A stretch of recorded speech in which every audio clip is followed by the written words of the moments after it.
Waiting for the intro music. I assume there's music dropping. No, Oh, fuck. The intro music. DEvangelicals. Boo boo boo boo. Okay. Amazing. Well, we're here. Hell yeah. Dalton, I'm glad to be with you. I like your new background, by the way. Thank you. I worked so much, not hard on it. I just got some Hebrew text, put a nice purple blue gradient, and it was good to go. It does look well. Now you've got. I think since we talked about this, you got some new headphones too, didn't you? Oh yeah, no. My brother-in-law got me these nice little Sony headphones. I've had them for a little bit, but I'm still rocking the Fifine microphone that you gave me. All those. Oh yeah. Months ago. I'm we're slowly building it. One day I'll move beyond the green screen. I think that's like the eventual evolution of these things, is that once you get a nice background set going, then you can get rid of their screen. But not today. Well, I'm excited to be back with you. It's been a little while, and here on DEvangelicals, if I can say it, you all know what we're doing here. We're talking to people about, we'll say, deconstructing from Christianity, both sides of the aisle, whether you're deconstructing, considering deconstructing, you think we're wrong. Maybe you think Christianity is like the thing, right? And we're dummies because we don't think it's true. Hey, we'd love to talk to you about it. I'm more than happy to get into the conversation and figure out, and maybe you got a good argument for us. Maybe Dalton and I are going to hear a new argument tonight for why Christianity is true. And I don't know, maybe we'll reconsider. I don't know if it's likely, but it is possible, right? We both used to be believers and now we're not. I mean, yeah, I'm capable of having my mind changed. That's how I got where I am today. So who knows? Maybe today could be the day I've returned to the fold. Again, I find it highly unlikely, but you never know. If you ever like return to Christianity, what would you tell like your friends and family? How do you explain that to them? My family would love it. They'd be ecstatic. Okay. My friends who are all part of the community, I would have to find a way. I mean, obviously, I would have to give my pitch. It's what I'd have to. I just have to give them the argument that would that convinced me, right? And not be a horrible person while doing it. Hopefully. Well, I mean, now that you've been on this side, I would imagine if you had some evangelizing efforts, that they would be. I don't want to use the word humane, but they would be courteous. You wouldn't be accosting people with your religion, if that makes sense. Yeah, I think people always think that we do this because it pays well. They have no idea how much money you and I would make if we like went to the other side, to the Christian side. We would be doing so much better. Like, we're obviously not doing this to get rich. Oh yeah, the apologist channels blow up, and there's so many of them. It's not like there's like one or two popular ones. There's just so many of them, and they all blow up so easy because everyone wants reassurance. Yeah, it doesn't take much to be really good at being an apologist. As long as you sound confident enough, the Christians will just eat it up. Yeah, well, we'll see what happens. We had one caller in queue. I think they dropped, but we do have another one in queue. Jason says, "We're made in his image?" Question. I'm not sure if it's a theist or a non-theist, but it should be an interesting one. I suspect you and I will probably have about the same thing to say. But it says atheist here. Does it really? Yeah, on the it says they're an atheist, but we're made in his image. This is going to be a question. Oh, it's a question about. Probably, we'll see what it is. We'll see what that is. Yeah, let's bring them in. All right, and then we got another call lining up after that. But welcome into DEvangelicals, Jason. You're on with Justin and Dalton. How you doing? Good. How are you guys doing? Doing well. Thanks for asking. So I kind of just wanted to know, because I do a bunch of talks like online with people too, and I usually just cover slavery because it's just indefensible in the Hebrew Bible and New Testament. But I wanted to know specifically kind of like how the like image of God theology is supposed to be actually like what it actually means in its context of the Hebrew Bible, and like how that kind of gets misinterpreted to try to justify things like progressive revelation. And then I also wanted to touch specifically on like what Matthew 19 is saying too, because I think it's like not really what apologists make it out to be. Well, So the Hebrew word used here in Genesis 1:27, it's selem, is the word from image. And generally, whenever this word is used throughout the Hebrew Bible, it always refers to a physical representation of someone else, of something else. Like, for example, you create a bust of Julius Caesar. That bust is the image of Caesar. When the book of Genesis describes humans being made in the image of God, this essentially just means, quite simply, and this is going to piss off a lot of believers, it just means that human beings were made to look like God physically. Like, God's got two heads, two arms, two legs, a head, and according to rabbis, a circumcised peni. And human beings were made to look like him. As Jewish and Christian people started to like get rid of the physical aspect of Yahweh, making him, incorporeal, that would evolve to mean like, oh, it must refer to something incorporeal about humans that are also made like God, which would be the mind, is how Aquinas and Augustine understood it. Yeah, I would say the same.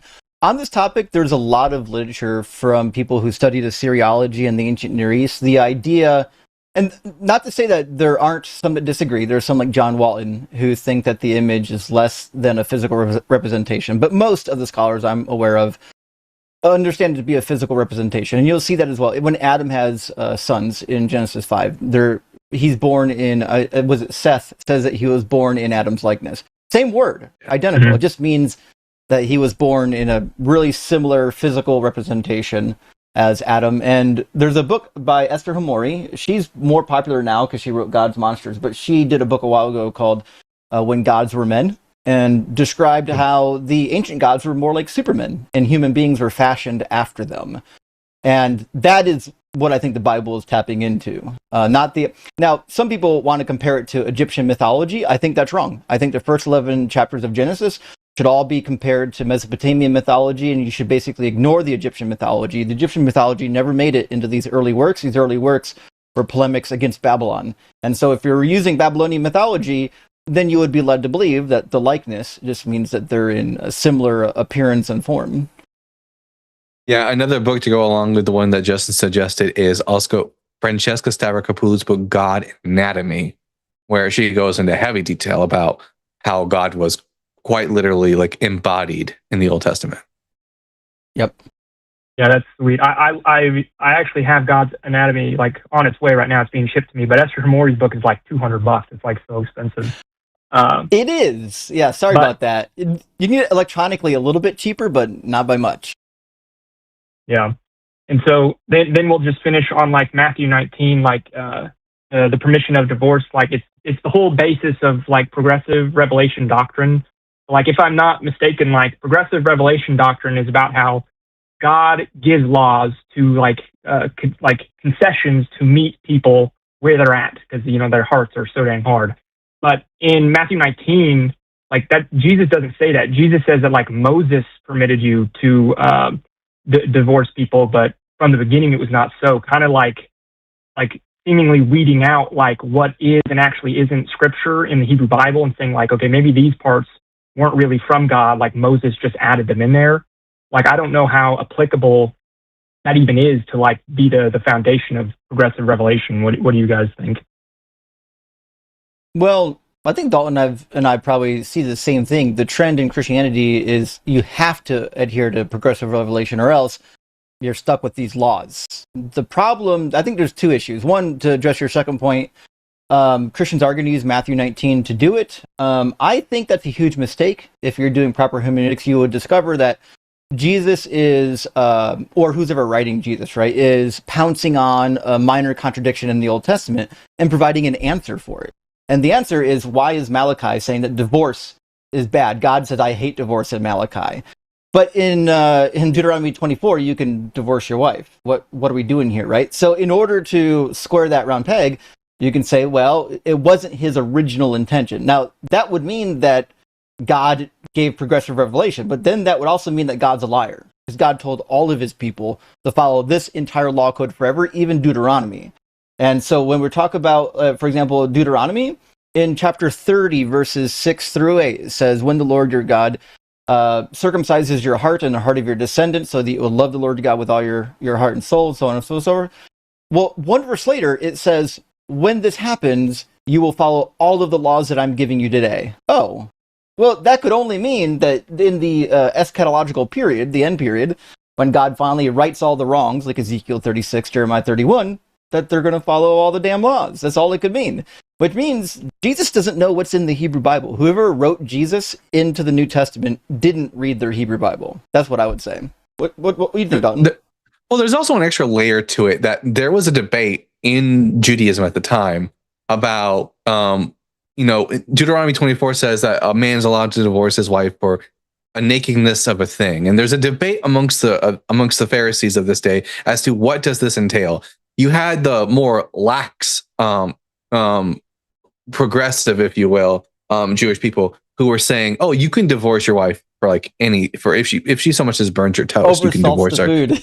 Yeah, over sauce the food. That's Rabbi Hillel's school, and then Rabbi Shammai, who's the more conservative, would say, "No, you're only allowed to divorce your wife if she commits like some sort of adultery against you." Generally, in these discussions, Jesus usually sides with the lax school of Hillel, but in this instance, it looks like they have Jesus siding with Shammai on this, since that because Jesus still allows for divorce, but he only allows it for adultery. So it seems to be like this is just an example of Jesus like siding with a particular Pharisaic school of thought. And that's really interesting. Well, that's pretty much it for me. I really appreciate it, you guys. Okay. Well, thanks for the question. Also, I forgot one thing we didn't address. You asked if Jesus is separating what part of the law is from God and what's from Moses. My understanding is he uses God and Moses interchangeably for the law. You'll find that in Matthew 15, when he talks about following the law of God, he refers to it as Moses' law and God's law. He goes back and forth. It's somewhat synonymous. You can say that Moses did it, but also we know Moses did it only because of God's, unction. So on that, I understand the confusion, but I think if you read enough of the New Testament, you'll see a Jesus that thinks that Moses and God are essentially synonymous when it comes to delivering the law. Although there is, in the New Testament, another narrative which says that the law was given by an angel, which is a whole nother story. Okay. All right, cool. Thank you guys very much. You guys have a good rest of the stream. I appreciate it. Yeah, sure thing. Thanks for calling in. Oh, yeah. What a good start to the show. Right? Good question, too. I think John was next. We got John, Ben, and then we got somebody else in the screening room. So let's grab John, and we'll see what John has to say. John's calling all the way from Florida. John is a believer, so we should get some robust conversation. Welcome in, John. You're talking to Justin and Dalton on DEvangelicals. What's your question? Hi. I don't really have a question. I was just trying to defend Jesus and heaven to the best of my ability. Sure. I was going to ask you guys if you had any questions in order for me to defend them. No, sorry, defend him. Them. Oh, I think both of us would have some questions. Dalton, you want to go first? Yeah, I mean, you said defend Jesus. Like, are you defending his historical existence? Are you going to try to defend the claim that he is the Messiah? If you're going to try to claim that he's the Messiah, me and Justin are going to have words because me and Justin, for both very similar reasons, left Christianity because we found out that Jesus wasn't the Messiah because he didn't fulfill any prophecies from the Old Testament. So I'm interested to see in what way are you going to try to defend Jesus? He's pretty much God, right? So he has every angle covered. So if you guys want to ask about, and I'm not like any special scholar here. I'm going to just do my best. I can ask some questions if you want. Yeah. Yeah. Let me ask you a couple questions. So I want to see kind of what you believe first. What do you think happens in heaven, and what do you think happens in hell? In heaven, it is eternal joy, and in hell, it is eternal fun. That's what it's saying. Cool. There. So in hell, it's eternal suffering, like flames and gnashing of teeth and whatnot. I thought he said fun. Did he say fun? I thought he said fire. Yeah. I'm so sorry. What did you say? Eternal fun. Yeah, there's. I'm basically trying to. If you like, if you're in like a high school, and God is one of those kids that gets picked on by the entire school from, let's say, a false rumor, I feel like our entire earth is picking on like a misrepresentation of God. God is pure love. So like it's like me throwing, like if Santa Claus was real and I threw him in front of you, it's like you two beating up Santa Claus, for example. Not you two personally. Well, Saying like the whole world. So God is sure, but beautiful, loving. Yeah. But do you mind if I get clarification on what you said previously? Did you say that hell is fun? Yeah. There's a big. What do you hell mean by actually fun? right now is on Earth. A lot of Because people are the having Bible fun on says Earth. that it's below the earth. It says it's below the earth and that it's going to be full of weeping and gnashing of teeth, and people are going to be burned up in the flames like chaff. Yeah, it's because people in the old days didn't speak like us. We're talking 2,000 years ago. People spoke differently. Did he change hell? No, he never changed hell. It's humans that changed. He used their freedom. Are you saying that 2,000 years ago, what they thought was torture, we now think is fun? No, it was never torture. God, if we start with the premise that God is pure love, there's no such thing as torture in that sense. The torture that was described in the Bible is separation. It's like if you separated from your loving parents, you're going to feel miserable. That's the hell that's supposed to be described by Christianity. Yeah, the Bible? What they're doing. It's weird because the Bible tells us that they will be tormented. Yeah. You're going to think a lot of things I'm going to say are weird. That's good, though. Well, we're trying to figure out if what you're saying is accurate to the Bible. Do you think that the Bible is your source of authority? No. Then where are you getting your doctrine from? From the Holy Spirit. Oh, the Holy Spirit told you that the Bible was wrong about hell. Yeah, but it's not told. When people say told you, it's not told you like that. For the way I would answer your question is with another question, basically saying the words in the Bible did not appear like magic. They came from previous actions, correct? So I would ask anyone, not just you two, where did the words in the Bible come from? They didn't just jump on the page from the sky. We kind of know where it comes from, but I think what we're trying to figure out is if you're saying that some of the Bible is true and some of the Bible is not true, how are you deciphering which parts are true? What if the part about God being loving is the part that's not true? Yeah. Right. It would have to be this. Yeah, sorry, go ahead. I was also saying, how do we know that you're actually receiving your information from the Holy Spirit as opposed to it just being your feelings? Yeah, you're not supposed to believe that. You don't have to believe what I'm saying just because we're just meeting for the first time right now. So these types of things take time. That's why Jesus spent 3 years with 12 apostles. It takes time. He didn't just, hey, nice to meet you guys, and all of a sudden they understood everything. So the same goes with atheists, Muslims, all the worldviews. Like atheism, like even like a lot of people fall back on some sort of belief. Like a lot of people that are, not everyone, but a lot of people that are atheists will just fall on evolution and uniformitarianism. But that's we're not talking about evolution. We're talking about hell. So is 2 Thessalonians chapter 1, 6, 7, and 8 wrong? It says, it is indeed just of God to repay with affliction those who afflict you, and to give relief to the afflicted as well as to us when the Lord Jesus is revealed from heaven with his mighty angels in a fiery flame, inflicting vengeance on those who do not know God and on those who do not obey the gospel of our Lord Jesus Christ. Is that accurate? Is that a thing that's going to happen? Again, anything from the Bible can't be taken literally, the whole thing. So I'm asking you. We'd have to square this. You're asking me, those words, read it one more time, I'm sorry.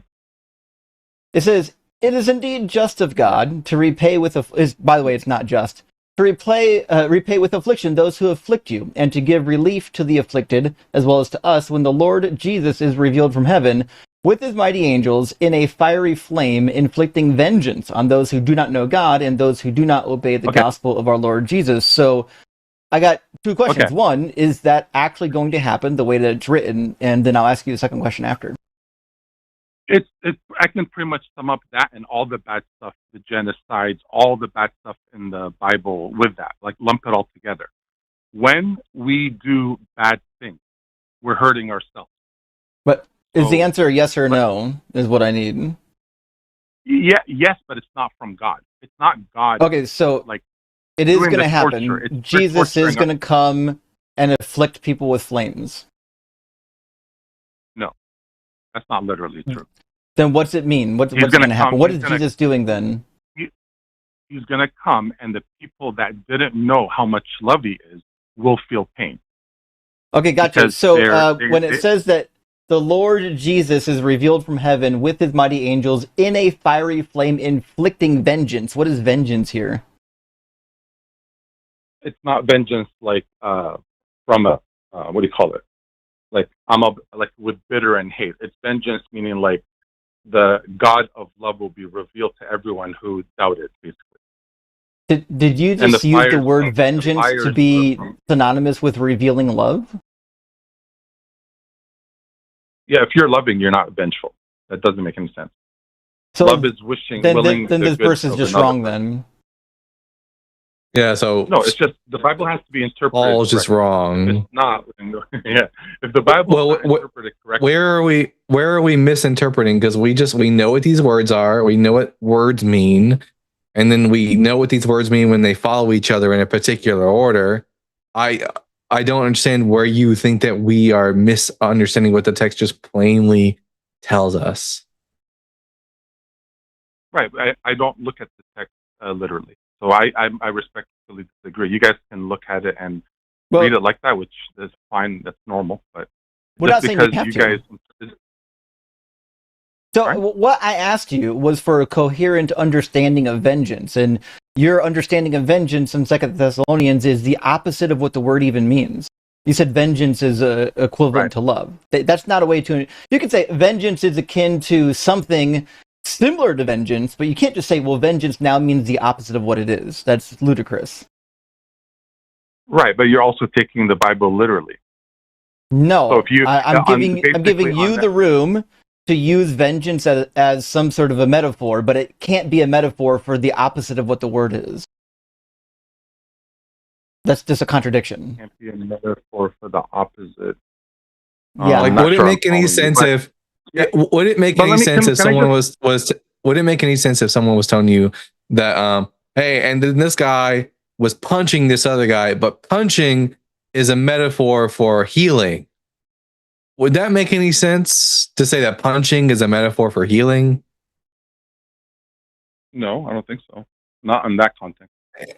Yeah, in the same way, it wouldn't make any sense to say that like vengeance is a metaphor for, what'd you say, love? Yeah, but what I'm saying is we got to take the whole Bible in context. So, like for example, where it says, no, we don't.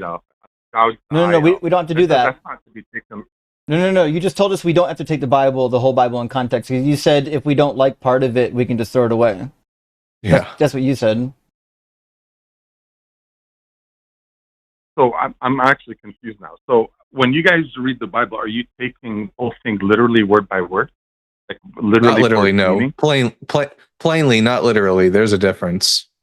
Yeah, we're interpreting the Bible in the context it was written, in the genre in which it was written, and how the audience would have understood it.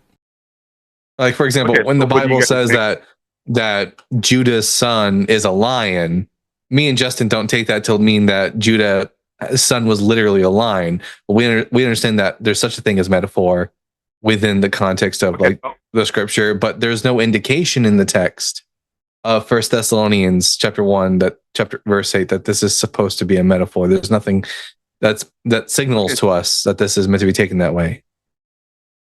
What about when Jesus says to gouge your eye out? Pretty sure he said that. What about it? How do you guys? Yeah, you mean what? Jesus who frequently spoke in parables? Yeah, but the text tells us that he speaks in. No, but I'm saying, like, I'm just turning the question you guys are asking me back to you guys. How do you know he's not saying, go ahead and gouge your eye out instead of saying?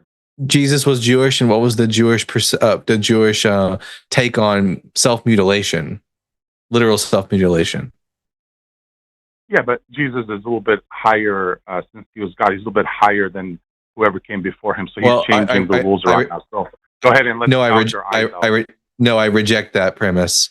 I don't think Jesus is God. Jesus was a Jewish guy, and we use the historical context to help us understand Jesus's words. That's how historians and critical scholars interpret the words of Jesus, is through the lens of first century Judaism. Also, it's important to recognize that there's a difference between metaphors and hyperbole. Hyperbole just means you're making it an exaggerated example, which is what Jesus is doing. Metaphor means that the words you're using literally are going to be mapped onto something else similar.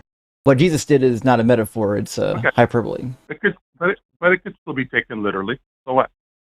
Taken with everything you guys said, so what? We'll just take it literally, whatever the words are saying. But neither Dalton or I think that Jesus meant that deadpan literally. Yeah, that's not our hermeneutic. Me and Justin don't read the Bible literally. That's the problem that you don't seem to understand. Okay. Then if that's true, then you guys are gonna have to open up about vengeance. Vengeance. No. That's the problem. Vengeance has to map onto something that is still similar. It could be hyperbolic, it could be similar to vengeance, but it can't be the opposite of vengeance. That's stupid. There needs to be some sort of there needs to be something within the text that indicates to us that this is meant to be a metaphor for something else, or something within the culture that would or the time that would help indicate this fact. But we don't get any indicators whatsoever that this is meant to be metaphorical for something else. The indicator is God and Jesus' love. So that was the opinion. Well, that was the opinion of the author of the first epistle of John, chapter 4, verse 8. But that just because the author of the epistle of John thought that was the case, that doesn't mean that necessarily that the author of First Thessalonians is also going to take that position. Is it possible? Possible, sure, but do we have any? I don't even think God exists, so no, I would say no. So is it possible? Okay, if God exists, is it possible He is love? It's possible that He can be loving, like Hitler could be loving. But is it possible that He is love is not even meaningful to me. Yeah, love isn't a thing. It actually just describes like a phenomenon, not a thing. Like you can't put love in a bucket. It's not a noun. God can be loving just as He can be hateful. And the Bible presents Him as doing both at different times. Okay, sure. So let's say He's like infinite amount of, if He exists, is it possible that He is so much love that it's hard for us to even comprehend? Like it's so much, like overwhelming. Is that possible? Not remotely close. Nope. And the reason why I know that is because of the answer to the question I'm going to give you right now. If you had a button that you could press this very instant, and it would make sure no child died of starvation this year, and no child would ever be born with bone cancer ever again, would you press it? We can explain those, but my question wasn't about proving God is love. Yes or no? Well, I have to explain it. There's no yes or no. It's not a yes or no. Yes or no. It is. You would either press it or you wouldn't. Question. No, it's not. We'll try Dalton. Dalton, would you press the button? To end bone cancer? Yeah, I would. Yeah. Yeah, I would too. Yes or no is pretty easy. Yeah. Try again, John. Yes or no? Based on our understanding, yes. I mean, based on what you guys understand about this, yes, I would say yes. And why would you do that? A lot of explaining. Why would you do that? Why would you press the button? Because I'm a human being. Okay, and so what? With limited scope. What's that got to do with the button? Why would you press it? Because of love. Oh, so if you love something or somebody, or you're loving, you do what? What's good for them. I didn't hear anything you just said. What's good for them? I would do what's good for them. Oh, gotcha. If you're loving, you would do what's good for them. And is unnecessary suffering good? No. Gotcha. Okay. Do you think God has the power to make it so people don't go through unnecessary suffering? No, because there's something more important involved. That's why I need to. God doesn't have the power to do it? Holy shit. He doesn't have the power. There goes the omnipotence. Well, I mean, it goes to make cancer go away? Like, holy shit. Can doctors have more power than God? You believe that? The Cleveland Clinic needs a fucking upgrade. Are you guys going to give me a chance to explain a little bit at least? Yeah, go for it. Can God make a circle into a square? That's That's not an not. impossibility. Curing cancer is not impossible. Yeah, there's a very big Well, difference. Like my doctor can cure cancer. My doctor can't square a circle because squaring a circle, that's a contradiction in terms. There's no contradiction in God curing cancer. Name the contradiction. the contradiction is something that you guys haven't learned so far in your lives. Yeah, we have. Something that then teach no us one's what then explained to teach you us guys. then teach us what the contradiction is in God curing cancer. Yeah. Okay, so it's related to right now God being invisible to the whole world. If he were to cure the cancers around the world all at the same time, that would be a huge supernatural event. So Yeah, and Correct? Correct. Well, God is. You guys have heard of the hiddenness of God. yeah. yeah, In other words, the fact that God exists, the world looks no visible. yeah, the world looks no different than a world where God doesn't exist. Yeah, I'm aware. Right. So that's by design. So he's always been invisible to allow angels and humans to have maximum freedom. Whoa. That's not true. Satan, in your theology, you said angels have free will, right? Everything he created. Yeah, you're right. Angels and humans. The trees don't have free will. Correct. Did Satan have free will? Yes. Was God just invisible to Satan, or was Satan just evidently aware of how'd Satan God's find him? presence? Angels can see God. Humans never saw God. Okay, In so terms of visibility. fully Moses seeing didn't see God. Yeah. Sorry? Satan fully seeing God did not impair Satan's free will whatsoever. Yes, because angels were made with way more power. They were like way more powerful. Okay, then humans. Did Moses have free will? Yeah. Did Moses have like absolute like evidence of God's existence? Yes. So having absolute evidence of God's existence does not impair an individual human's free will. Also, it's a red fucking Incorrect. herring. God doesn't Incorrect, have to reveal because how himself do to you know- anyone. He could literally just make it so cancer never existed. That's true. Yeah. He could wipe your fucking memory too. Yeah, you never had any memory of cancer being a thing. Yeah, that wouldn't reveal God's going back to existence Moses- because you wouldn't know that cancer was a thing. Right. Well, just really quick on the Moses thing. Moses used his free will. In other words, he was open to God existing, and then, of course, he knew God exists. So, in other words, I'm open to God existing. But again, can you give me sufficient evidence? Justin just gave us told you that this does not require God to reveal himself to everyone in the world. He could have just made it where cancer never existed. Therefore, there's no like problem with him like revealing himself by everyone seeing cancer suddenly disappearing. And what would be on the news tomorrow? I just told Other you things. nothing. It never existed. So It wouldn't be on the cancer. news tomorrow, all the cancers just disappeared, and nobody knows how it happened. And that was, No. We were never existed. aware that cancer existed in the first place in this scenario. I'm sorry, I misunderstood. So you guys are saying like from the beginning, why does like the cancer exist at all? Yeah, what he's trying to say is that if God cured cancer, something bad would happen, but that's ridiculous. It shouldn't have existed to begin with. Okay, but that's why only stop at cancer. There's a lot of bad things that shouldn't have existed. Okay, Like and this is one wars example, and so death try to follow and- along. Well, wars aren't caused. Well, God does cause wars. We're not talking about wars. We're talking about something that God specifically created, which is diseases, cancer, for this particular instance. Why would it be bad? If it's loving to not cause unnecessary suffering, why would it be bad to get rid of this suffering? They have never created it. I misunderstood the first time you're asking. I thought the way you're asking, not the way I misunderstood. So if you're asking why do bad things exist at all, we can just go to all bad things. I didn't ask that. I literally asked you specifically about cancer. I need you to stay on the topic, buddy. Why would it be wrong for God to make it so cancer never existed? it wouldn't be wrong, but it's because the problem is that freedom had to exist first.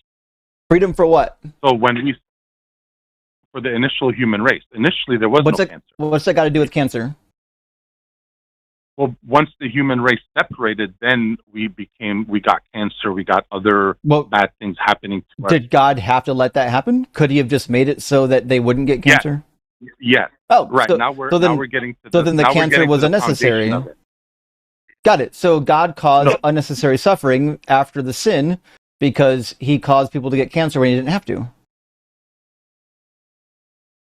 That's not what happened originally. What happened is it did. That's exactly what happened. Okay. I mean, if you guys have your mind made up, then I guess I can show you in the Bible. I'm trying to defend God. I can show you in the Bible. It's in Exodus. Exodus chapter 4:11. Want me to show you? Well, all bad things. No. I think it's 4:11 if I remember correctly. God says, who gives speech to mortals? Who makes them mute or deaf, seeing or blind? Is it not I, the Lord? God causes people to be sick, diseased, malformed, born with defects. That's why you think that this is all a product of the fall, like Adam and Eve, but it's actually not. It's a product of what God does. And God decided what was going to happen after the fall, and he decided there would be children born with bone cancer. He didn't have to make that decision. He just did. Yeah, this is a common. That's not very loving. That's not very loving, is it? So that means God's a monster. Yeah, right? You nailed it. There you go. You got it. All right. Wow. There you go. Or he doesn't exist. It's easier. Well, I mean, there's two different things. Either he doesn't exist, or he exists and he's a monster. So are you guys? You guys are on the side of obviously you think he doesn't exist. Yeah, well, since no one's ever given us good evidence for his existence, that's the way that we have to. Right. We have to go. Right. Yeah. Where did human beings come from then? Evolution. Yeah. So how is that not a belief like religion? Because it is a belief, but it's a belief based on evidence. It's not faith. We don't have faith like you do. What's the evidence? Transitionary fossils, the human genome has plenty of evidence in it that we're related to other species. How do you guys know? How do you guys know any of this?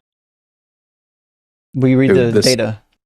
Yeah, people have. There's a thing called this. There's this thing called the scientific method that scientists engage in order to like investigate and to make discoveries and to fact check each other to make sure that no one's like bullshitting. And then like they publish all that information for us lay people, so that we can like actually like fact check them as well. And we've done that. Are they measuring things in modern times, or did they measure things 50,000 years ago? They live now, so they're measuring things that existed in the past, but they still exist now, like blood samples. Is this? But there were no. Have you never? Scientists. Is this the first time you're learning about evolution, buddy? I think this might be the first go. I know. Or the scientific method, because the questions you have are elementary. Well, the question I had was: were there modern scientists 100,000 years ago? No, but why would there need to be? That's a contradictory statement. So then, how do you know? Modern. How do you know modern. Because we have evidence. Like it's the same way. Like you can walk. Okay, for example. Someone who is investigating a murder, a forensic scientist, they don't need to be present for the murder in order to know how the murder occurred because there's like remaining evidence. The same is true with evolution. We don't have to be present to watch evolution occur. We have the evidence left over for us to like interpret based on like principles.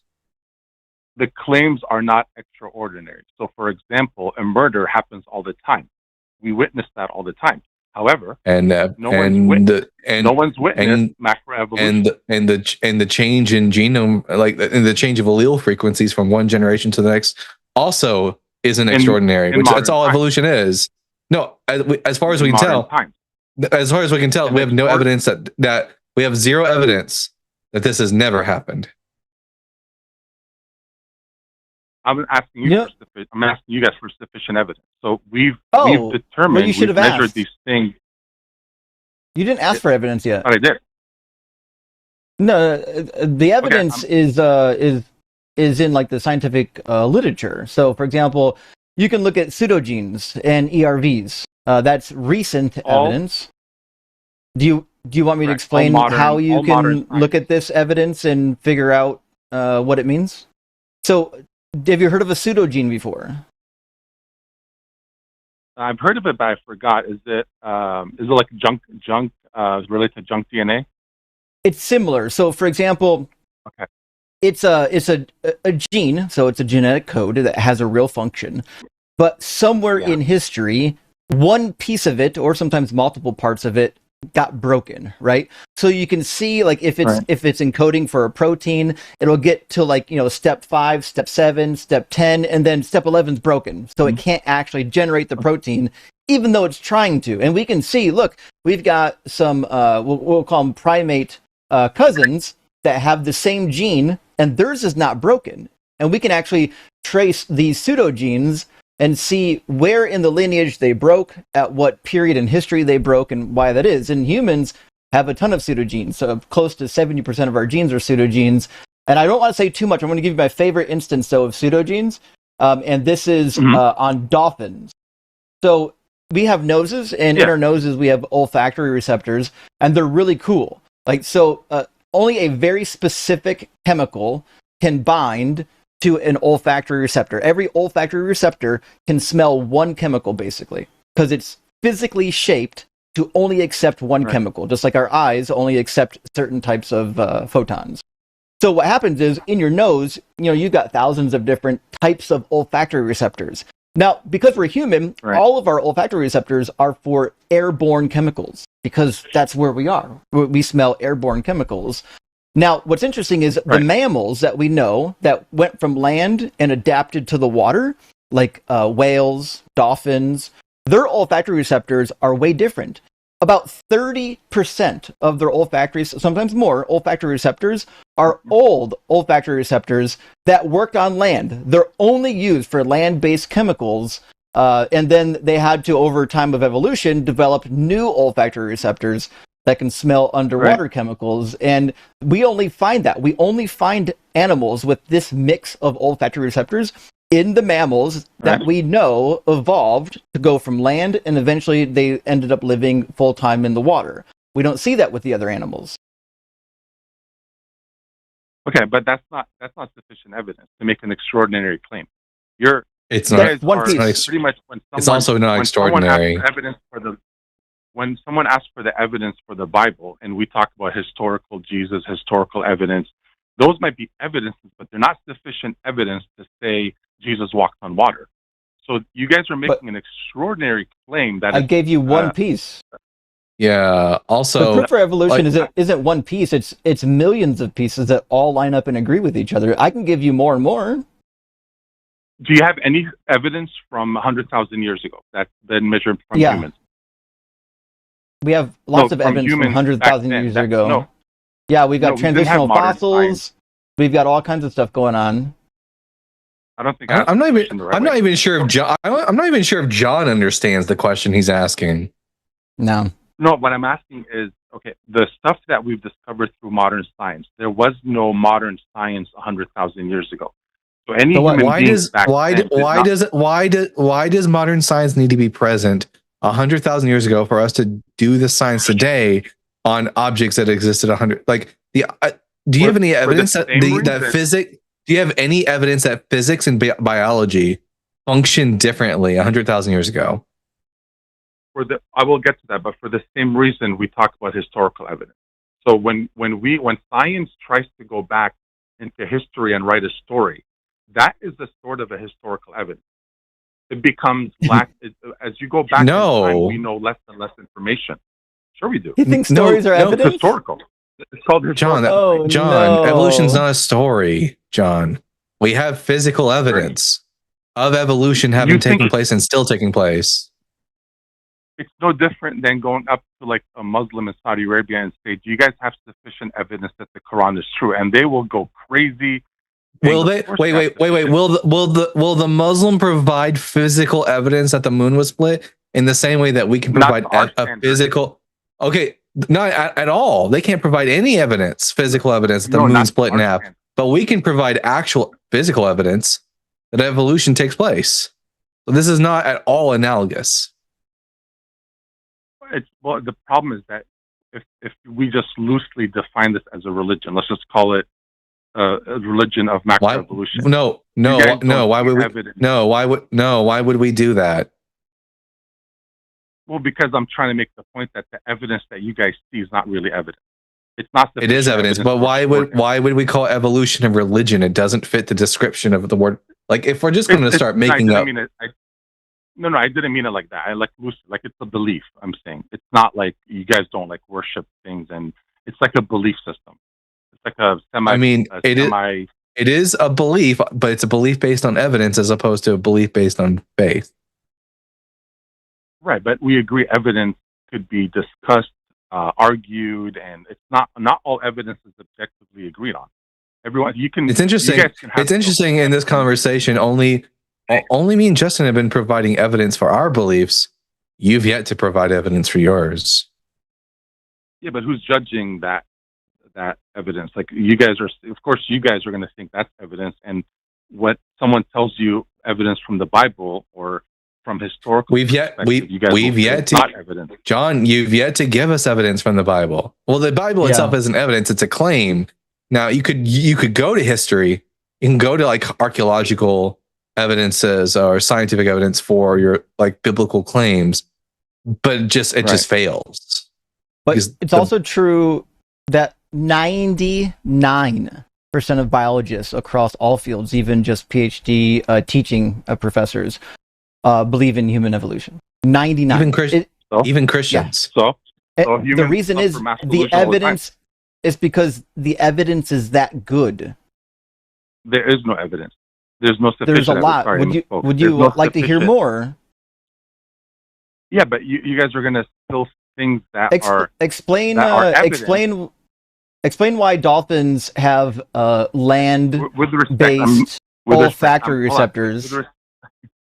Hold on 1 second. With respect, I'm making an overall. He'll never do it. I'm not saying they're not. He'll never do it. Saying they're not evident. Here, I don't care about this. Give evidence. No, explain why dolphins have this without appealing to magic. I don't know. Well, you don't know, but we predicted it. Yeah. Okay. How is it that evolution is able to make predictions? Why is it that evolution is able to make predictions and then those predictions are found to be true when we start digging for the evidence, but religion's not able to do the same thing?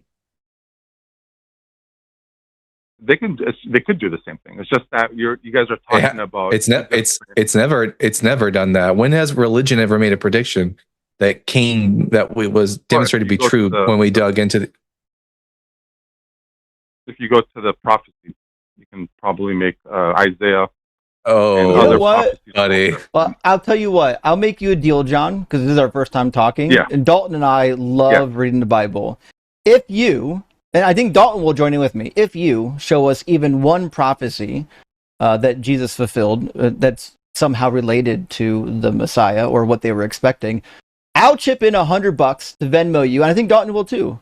Yeah. Well, I mean, I don't have the whole Bible memorized. I'm not a biblical scholar, but just get one. Just one. We're not asking for just one. Oh, Isaiah 53, buddy. Is that the one? Buddy, you don't want to go there. You don't want to go there. Run it, baby, run it. We fucking talk about Isaiah 53 probably 5, 6, 7 times a week. Did you only read Isaiah 53, or did you read any of the chapters leading up to Isaiah 53? I read them. I still don't have the Bible memorized. All right. No one's asking you if you have the Bible memorized. I mean, I don't have the whole thing memorized. Now, Isaiah 52. Yes. So really, Isaiah 53 actually starts in verse 13. Isaiah 52 verse 13 starts with the phrase, "Behold, my servant shall be highly exalted." Question: is this the first time that the servant is mentioned in the book of Isaiah? I don't think so. You're right. It's not. Are you aware? it's mentioned several times. In fact, several times that the author of this section of Isaiah actually tells us explicitly who the servant is without ambiguity. Tells us the name of the person that this is supposed to be. Are you aware of that? Not really. Isaiah 41:8, 44:1, 44:2, 44:21, 45 verse 4, 49 verse 3 all tell us over and over again that the servant is Israel. So if I get told over and over again by the author, the servant is Israel, the servant is Israel, the servant is Israel, and then I get to Isaiah 52 verse 13, it says, behold my servant, who should I think the servant is? It could be Israel. It could be a future Jesus. Well, okay. Well, here's the next question. I ask this question of every individual I talk to. This is a test that I give to everyone. I talk about Isaiah 53. I'm going to give you 2 sentences, and I want you to tell me the difference between these 2 sentences. Okay. Sentence number 1: okay. I went to the store. I'll do my best. Versus, sentence number 1: I went to the store. Sentence number 2: I shall go to the store. What is the difference between these 2 sentences? Past and future. When I read Isaiah 53 and it describes the suffering of the servant, what tenses are being used? The suffering of the servant? Yeah, when it describes the suffering of the servant, does it describe the suffering of the servant as something that will happen in the future or as something that's already occurred? It's hard to tell. It's not always the same with old text versus like what you asked me with like a minute ago with going. It's consistent. Yeah. It's consistent. No, it's consistent. It consistently describes the suffering of the servant in one particular way. Yeah. Here, would you like to hear? Would you? The Bible. Here, I'll give you a verse. I don't read the Bible at all. Yeah. You don't read the Bible. I get it. So I'll just read you a verse. No, I don't. No, I mean, I don't read the Bible that way. There's no way any you don't read the Bible. You don't. The Bible like. Why not? No, if the Bible, if the Bible says to read it literally, it has too much. We're not reading it literally. You got to throw out that word literally because that's not what me and Justin are doing. We're reading the Bible plainly for what it says. When the author tells me that the servant has already suffered, I don't read it literally. I read it plainly as meaning the servant has already suffered. When it tells me that the servant is Israel, guess what? I don't think that Israel's one person who's suffering. I don't take it literally, but I do take it plainly to mean that the author here is referring to the people of Israel metaphorically as being a singular individual who is suffered. And that's exactly what happens. It says he was wounded, not he shall be wounded.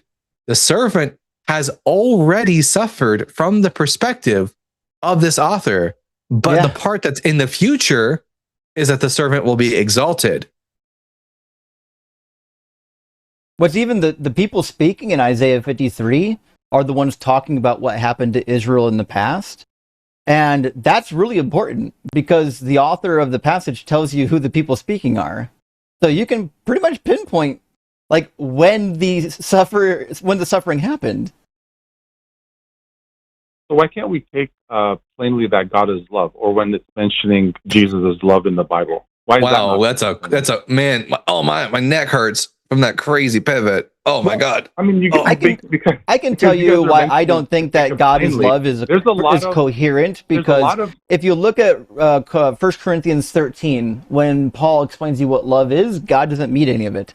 Love is patient. God's literally not patient. Love is kind. God is not kind whatsoever. In fact, he smote Uzzah for accidentally trying to do a good thing. Love is not envious. God literally says, my fucking name is envy. Not boastful or arrogant. God literally killed babies just to glorify himself and show how powerful he is. Love does not insist on its own way. If you don't do exactly what God says, he'll burn you forever in hell, although you don't believe in that. Love is not irritable. God literally gets irritable. The anger of God is such a trope in the Hebrew Bible that Christian authors for centuries have been talking about serving God in fear and trembling because of his fierce anger. It keeps no record of wrongs. God is literally writing every fucking thing you're doing down to judge you at the end of time. And it says it rejoices in truth. Not actually the case. There's a number of occasions where God rejoices in lies. So it seems to me like if the Bible is coherent, either God is love or Paul's an idiot. So why can't he be loved? Is Paul an idiot?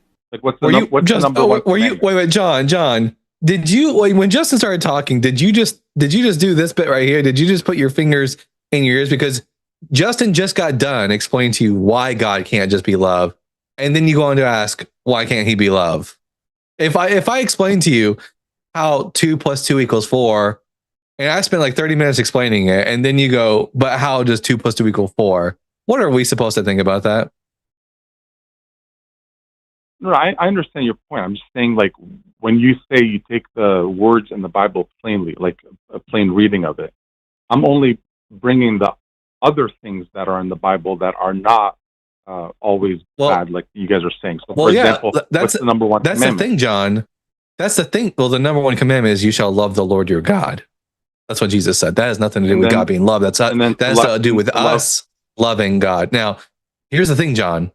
Me and Justin are not beholden to the scriptures. We don't have to take the position that the Bible, if one author says something about God, then it must be consistently true throughout the Bible. We recognize that the Bible is not univocal. It has many different authors who each have their own different perspectives. Who each got their own perspective, and therefore they're just going to disagree with each other. What do you think, Justin? Yeah, I would imagine the same thing. In fact, I know the same thing is true. I would say this. We just had a caller come into the queue who's an actual pastor and wanted to talk about any topics. Pastor, we would be most interested to talk to you.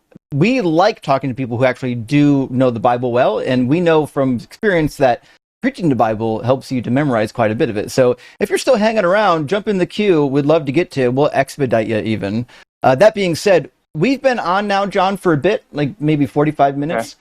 And we've got 1, 2, 3. We got at least 3 or 4 people waiting to get in. So we do have to move on to our next guest. But if you want to finish the Isaiah 53 topic and win your $200, you're welcome to do it. Otherwise, I think we'll have to move on.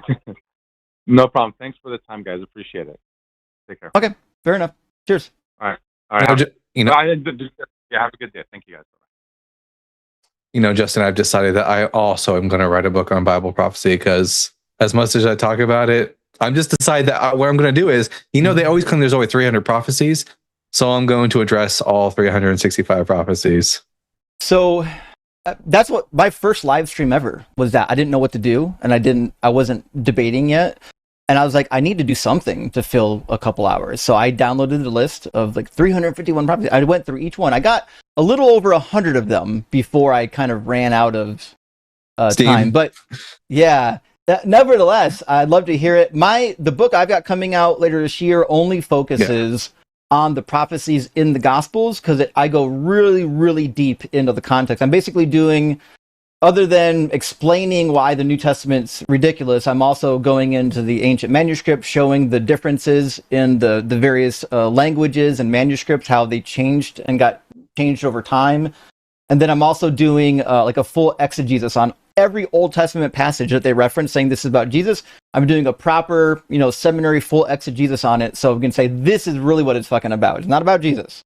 That's good, because man, this list is bullshit. One of the prophecies is Psalm 23 verse 1. The Lord is my shepherd. That's not a prophecy. How could that possibly be a prophecy? They tie it to Jesus saying, "I am the good shepherd." Dalton, I was a shepherd for about a decade, so that means fulfilled. I've fulfilled another prophecy.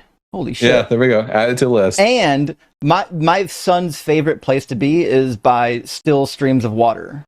So Psalm 23 in the bag. There we go. Good to go.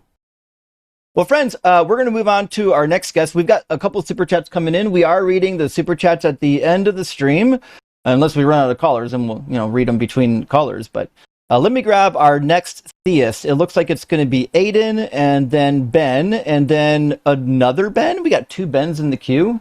Ben and the anti-Ben. Actually, yeah, I think one's a believer and one's not a believer, so that should be exciting. All right, let's grab Aiden real quick. There you go. Welcome in, Aiden. You're on DEvangelicals with Justin and Dalton, and you want to talk about the argument from motion, correct? Yes, I do. Okay, do you have a specific version of it, like Aquinas' version, or what? Yeah, Aquinas' version. And really, I wasn't. I mean, I don't have like a lot of time, but I was just kind of wanting to ask. Like, I don't feel like it's necessary to go through like premise by premise right now or anything, because I'm assuming you guys are aware of Aquinas' version. Yep. Oh yeah. In fact, when I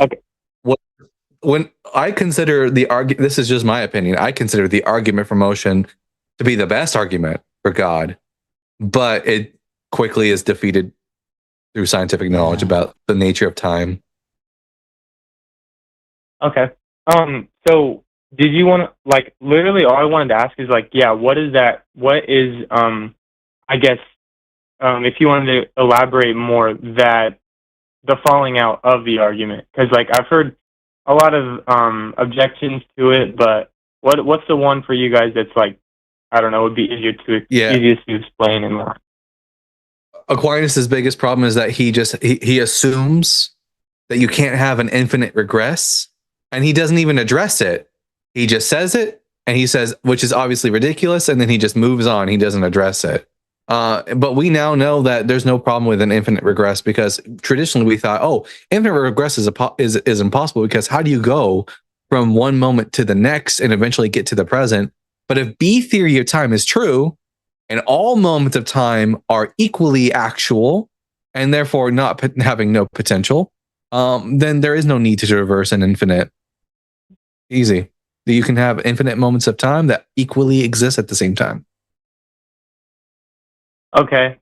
Okay, I'll definitely like do a lot more digging into that specifically, because that was one of the objections I saw.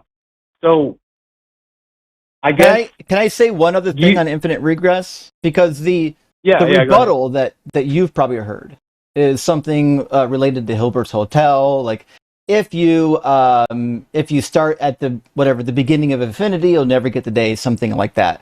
The reason why these arguments fail, and I'm surprised that no one really talks about it unless you're an atheist, is one, it's a category error. There is no such thing as a beginning of infinity. You're just making a huge mistake. You can't count from the beginning of infinity.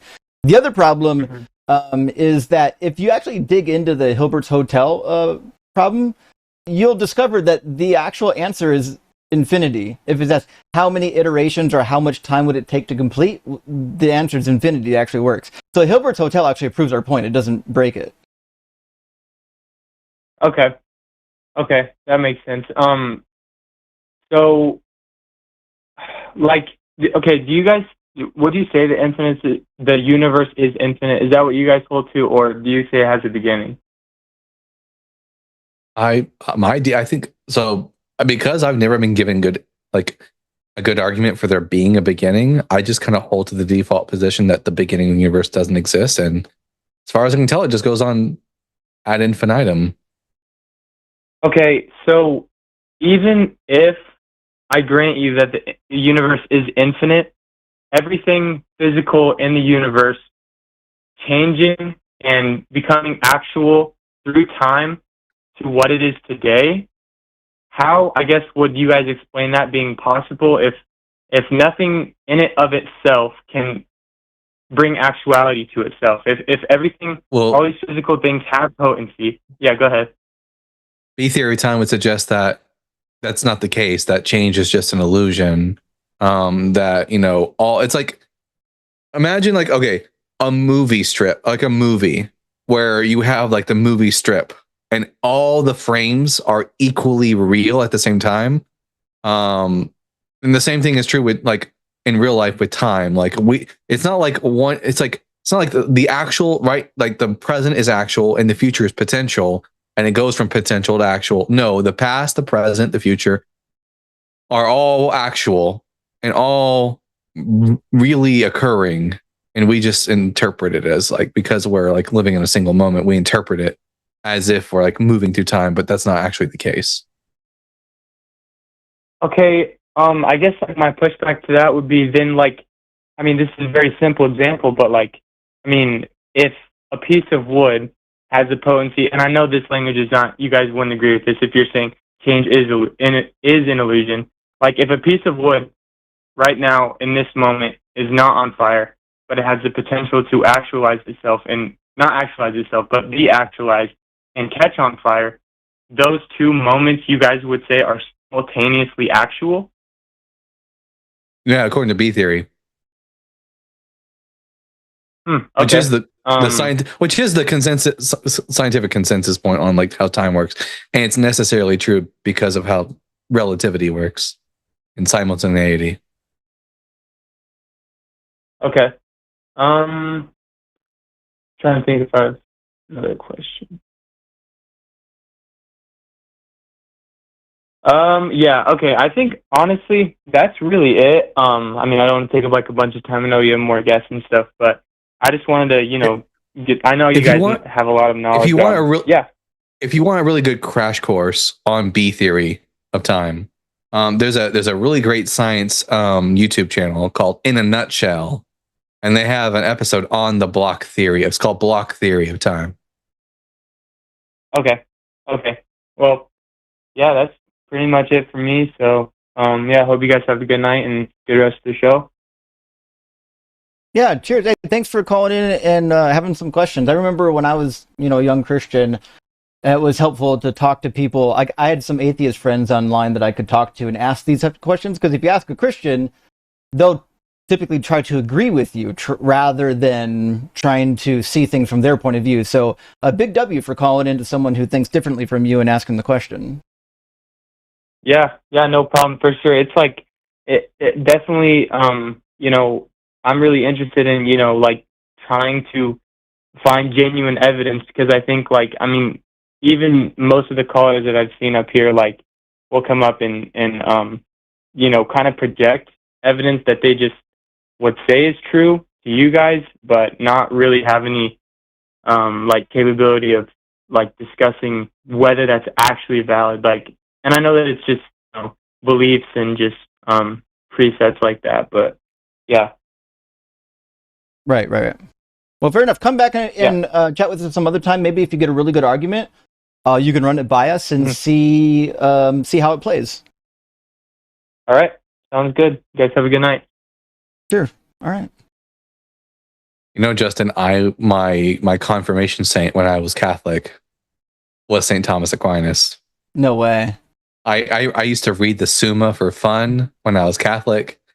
And I was so into Thomism. I used to watch Aquinas 101 YouTube channel. That's how I spent my free time when I was a Catholic. I forget who my patron saint was. I think it was, because I was 12 or 13 when I got confirmed. I guess 13. I think it was Francis of Assisi, because I loved animals so much. That's a good one. He's actually as far as Christians are concerned, if I was to talk about a Christian who was actually like Jesus, St. Francis of Assisi definitely wins out. I loved him so much. Cool. Actually, I slept on a hardwood floor for a year. Got rid of my bed just so I could be like St. Francis of Assisi. Fuck yeah. If you guys don't know anything about Francis, look him up. He's really cool. He grew up super wealthy, abandoned his entire wealth, and basically became a self-educated vagabond that would preach to anyone that would listen, even the animals. He's a pretty cool dude. Let's grab our next theist, which is the first Ben, and then the second Ben after that. We do have plenty of time left in the show still, friends. It's 7 o'clock on, well, at least in my time zone. So we got about a little less than 2 hours. So now's a good time to get in the queue. If you call in, I don't know, like in the last half hour, we might not be able to get to you. We do talk to atheists and agnostics as well. We just happen to prioritize the believers because that's kind of the meat of the show. So let's get Ben pulled up. All right, Ben should be in. Welcome in, Ben. You're on DEvangelicals with Justin and Dalton. How are you? Good. How are you guys?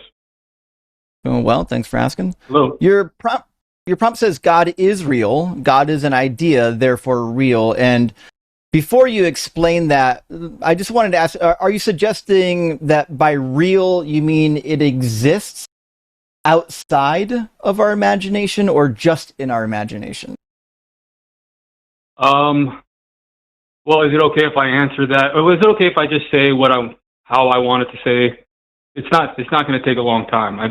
Yeah. Let me It give you an sounds like you're example. about to tell us that you're an atheist, but you want to hold No, the I'm God not. label. But go ahead. I'm not. Okay, so I want to give you two examples.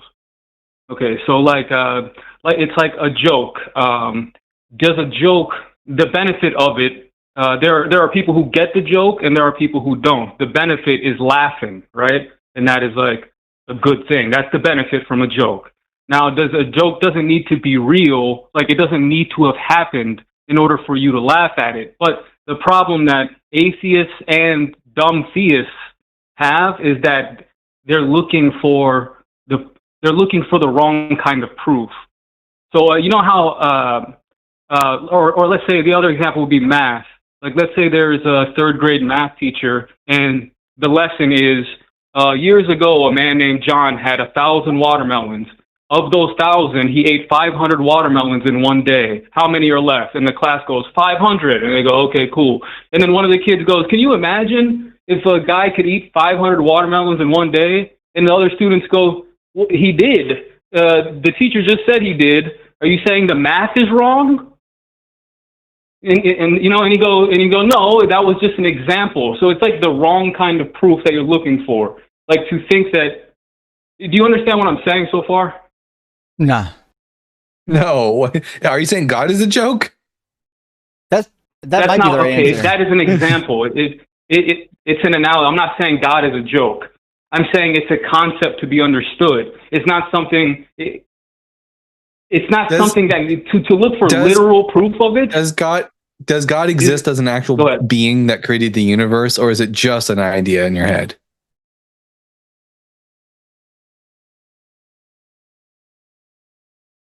Because if it's not the former and it's the latter, believe God.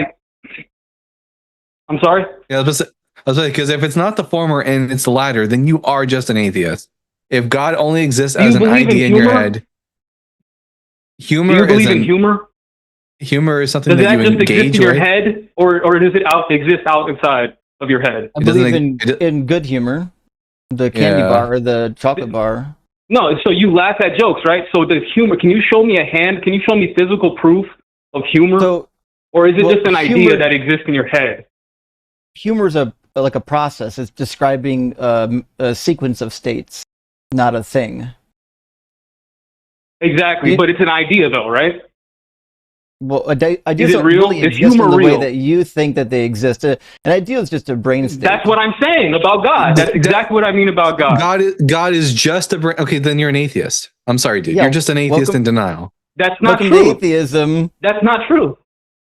Did God create the universe? Would be like, do you believe in? That would be like if I said, you don't believe in humor. Dude, did God create the universe? Don't try to reframe what I'm saying, man. You won't answer my question. You're just an atheist. You're just an atheist. You just want to. No. I feel like you understand. You understand exactly what I'm saying, and you actually agree with what I'm saying. You just don't want to back off of. I understand that you don't think that God actually exists in real life. He only exists in your head. I understand you don't think humor is real because it's just in your head, right? So humor is not real. That's why I asked him when he came in. So. There's a fallacy called reification. It's when you can't confront this? How come you can't confront an abstract item? I'm doing it right now. You're committing a fallacy. I just give you the name for it. The fallacy of reification. It's when you take an abstract idea, or what we would just call an abstract, and you try to concretize it. You turn it into a thing. It's a fallacy. Abstracts are not things. Abstracts. They could be describing mental states. No, because I'm not defending the God that you guys want me to defend. You guys you're not describing a God. I'm not defending the God that you think of my brain and your brain. Did your God exist before brains existed?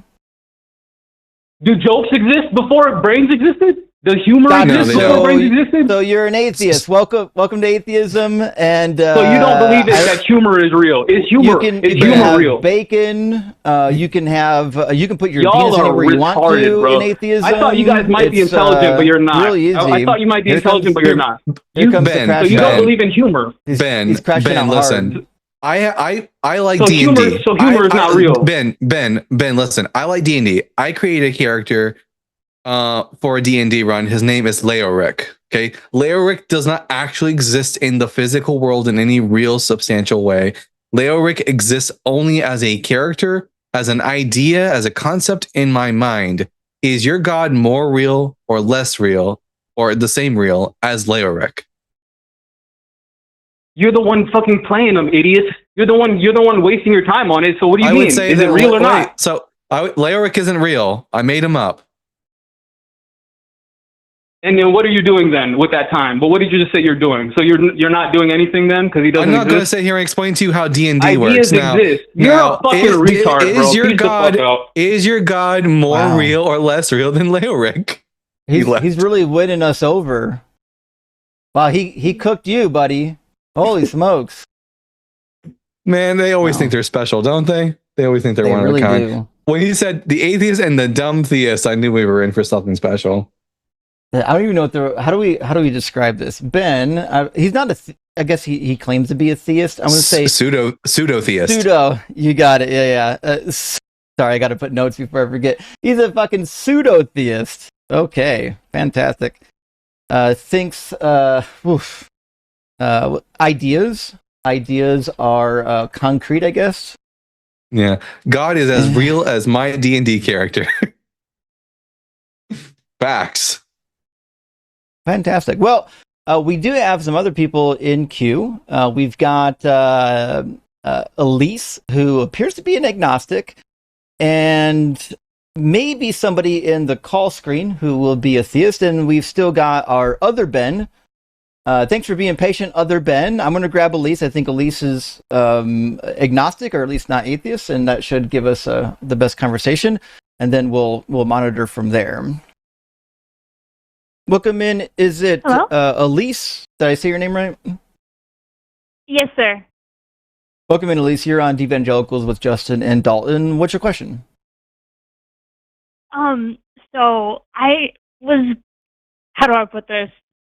I've been deconstructing lately, and I wanted to ask y'all some questions about certain things I'm unsure about. Okay.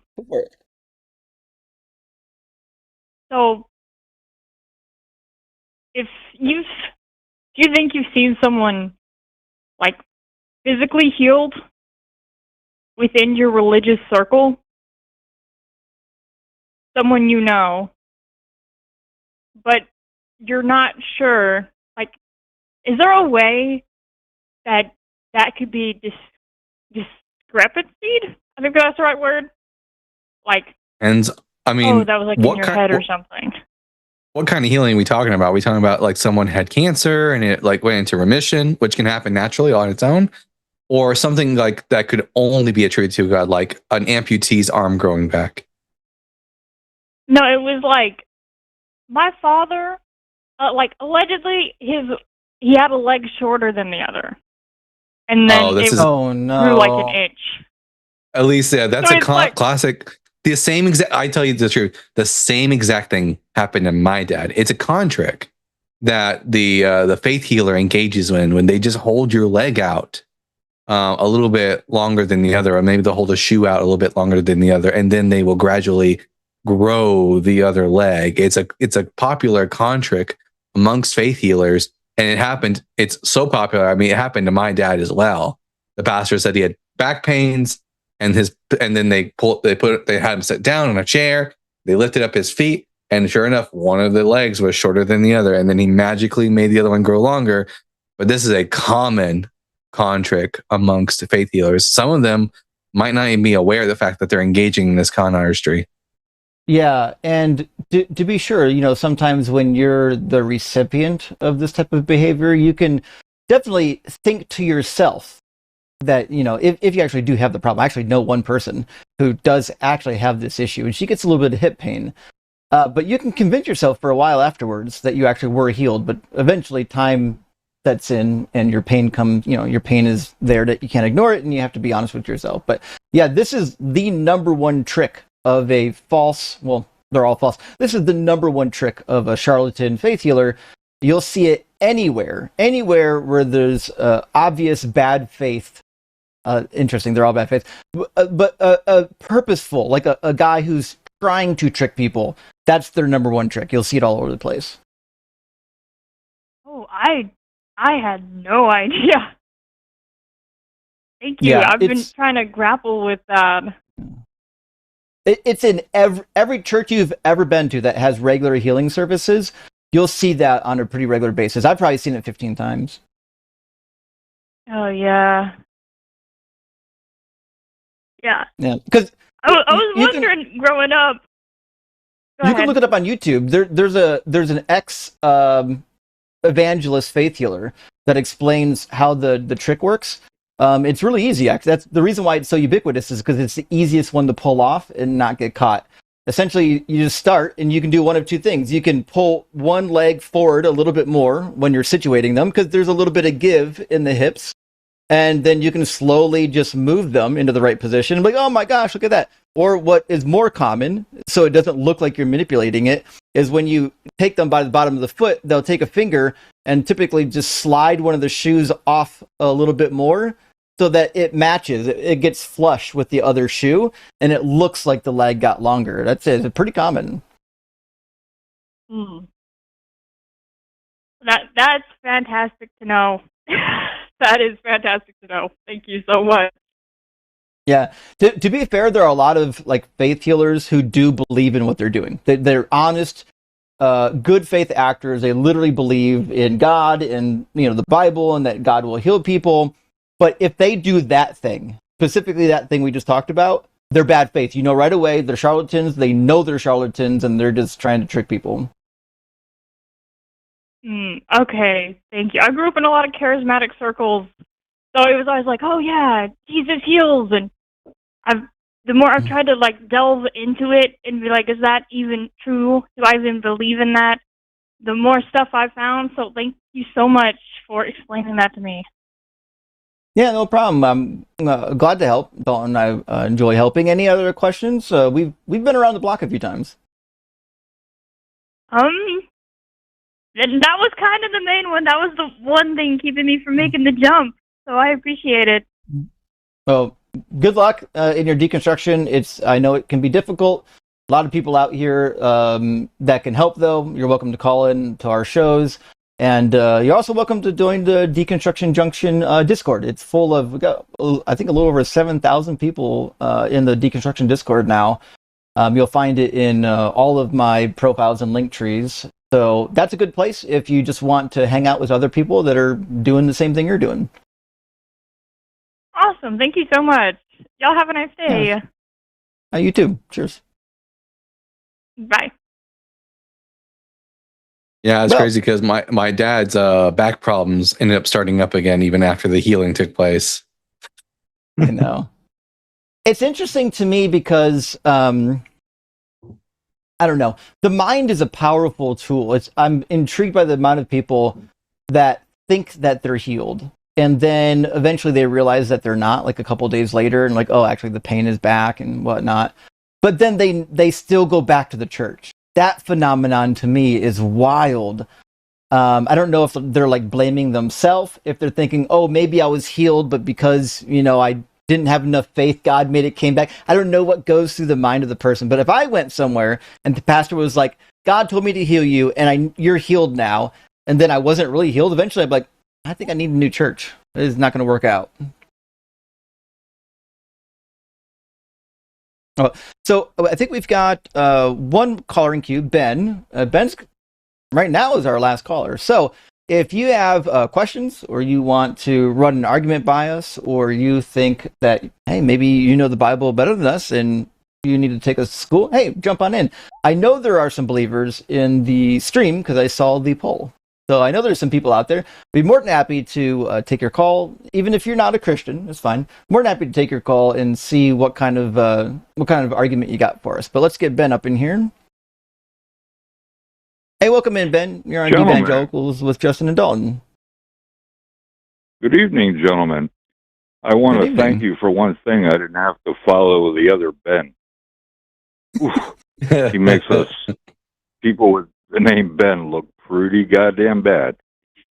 It's weird too, because we've heard that particular argument quite a few times, And usually it doesn't take long before the guy's like, oh yeah, I guess that does make sense. It does make sense that these are like processes and phenomenon. They're not like things that exist the way we think existence works.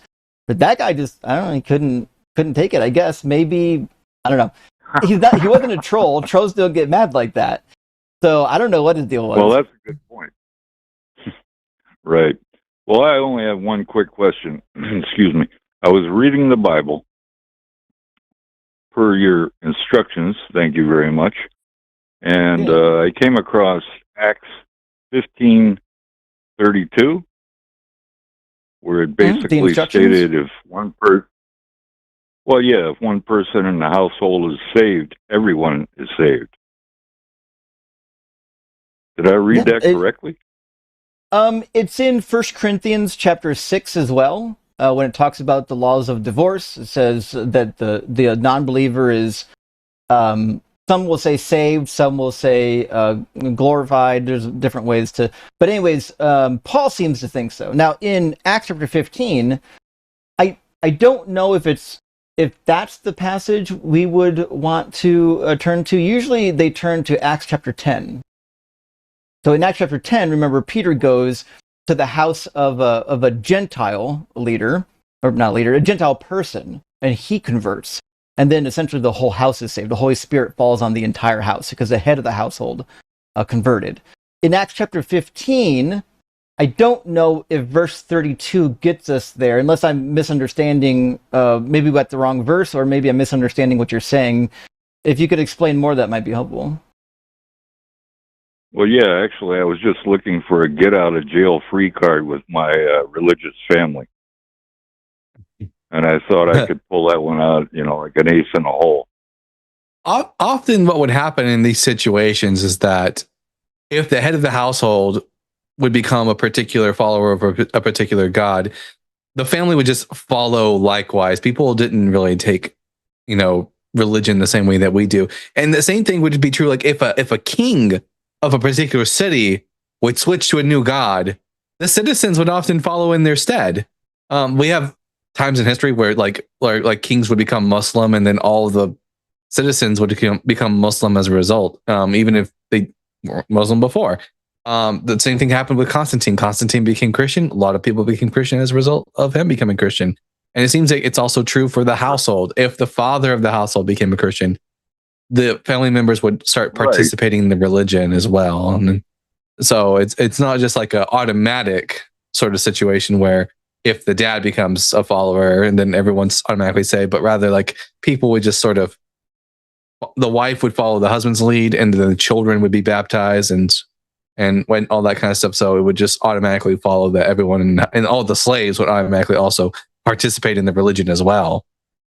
Right. And in 1 Corinthians, I said 6, I meant 7. In 1 Corinthians 7, you'll find the passage that tells you that you have maybe a get out of jail free card in verses 12 through 15. I think that's probably what you want. Very good. Excuse me. I definitely need that because my family is extremely religious. Excuse me. Yeah. They're not really giving me a hard time about it, but just in case it comes up, I go, well, I don't have to worry about it. You guys are all saved. Sure. Our household is saved. Everybody in there. I'm good. Right. I'll see you guys, in the good place if it's there. Yeah, you'll be covered. You can also give them, Matthew 25. Matthew 25, Jesus basically says that the people who did good works will be the ones that go off into paradise. He didn't, in the judgment scene in Matthew 25, he didn't say anything about whether you professed faith in Jesus. He didn't say anything about whether or not you were a perfect person. He's like, hey, if you're a good person doing good things, guess what? You don't need to get punished. And to be fair, that's more proper in Judaism. In proper Judaism, they don't think hell is just for people who couldn't find the belief in the God. It's for actual evil, wicked people. And so I don't know, until you get to John and the writings of Paul, I don't know if you see a Jesus necessarily that thinks good people who just don't believe in him are going to be tortured in hellfire forever. Certainly, you can find some passages that would support it, but it's not actually as concrete as people think. That's something that developed later. Once he was already dead, and people had to make an argument for why you still needed to believe in this dead sky carcass. Oh, because if you don't believe in the sky carcass, guess what? You go to hell. You're automatically a bad person. So it's, Even Paul's very consistent on that as well. Yeah, unfortunately, my whole family is Catholic, and they've never read the Bible. So as far as they're concerned, if you're not a believer, boom, you're going in automatically. Right. Well, but if you want something to like, there's a concept within Christianity called Christian universalism, and the idea within universalism is that everyone gets into heaven eventually. If you would like to arm yourself for that conversation, to sort of, there's a great book called "That All Shall Be Saved" by David Bentley Hart. He's a Christian. Oh, and hang on. I'm writing that down. One moment. Okay, I'm sorry. Go ahead. Yeah, David Bentley Hart, "That All Shall Be Saved," and he argues for the position of universalism, so no one ends up in hell forever. And it's easy to make the argument for that if you want to. So go ahead. You can add that to your repertoire to get your family off your back. Okay, perfect. Okay, I only have a couple more points. Justin, I was listening to you a week or so ago, and you were talking about your setup for broadcasting. And you said basically, and I quote, "When it comes to this kind of stuff, you just fly by the seat of your pants." And I was wondering, is that the kind of thing they taught you in engineering school? Okay, so in engineering school, no. So typically, like what you got. But you're right, though. In engineering, the planning phase is very long. Actually, it's quite arduous because you would spend money on things that would fail, right, and then you lose money. This particular project, the reason why I jumped in head first rather than drawing out a full plan is because nobody has done it, and I know right now there's a couple people that have been kind of toying with the idea, and now that common people have some access to programming, now that AI is getting so good, it was one of those situations where it's like, well, you got to strike while the iron's hot, and usually the first to the market is the one who has the best chance of getting the lion's share. But to be fair, good point. I'm not doing it to make the money. I'm doing it to simplify my life and the life of all the streamers that are frustrated having to run 10 different apps and pay 5 different subscriptions just to stream. Right. No, the only reason I brought that up is because I'm a mechanical engineer myself. And when you said that, I was laughing for like 5 minutes, going, I don't remember that particular thing in my college classes, but, flying by the seat of your pants, all right, go for it if it works. Yeah, you'll see it in programming some, but not typically in engineering. Engineering, you really have to get your shit straight or else you lose money. All true. Oh, and the last question. When your book comes out eventually, I know you'll do it, will it be available on audiobook? So that's what I have to work out still. I have a number of people that I think I could pay to do the reading. The only caveat is there's a number of things in the book that you can't read. I've got charts, tables, readouts of text in different languages like Hebrew and Aramaic and Greek. So while I could do it, it will definitely be one of those things where parts will be left out. Well, I've seen audiobooks where it's, if you have something like that, the audiobook automatically comes with a free PDF download of necessary charts. That's a good idea. Yeah, I was going to mention that too. But I would definitely to do an audiobook of it. But the other hard part is it's really big. It's going to be like 600 to 800 pages because it's a reference work. You don't have to read it from beginning to end. You can read it one chapter at a time. So it's a beefy thing, and in order to get it into audiobook, it's going to cost a pretty penny. Sounds like a job for Seth Andrews. Understood. That's my thought. I'd love Seth to do it, or Fuck, I would pay Ems a small fortune to do it if he could. He knows Arabic, so he could probably read some of the Aramaic. All right. Well, that's it for me, gentlemen. Thanks a lot, and keep cooking, okay?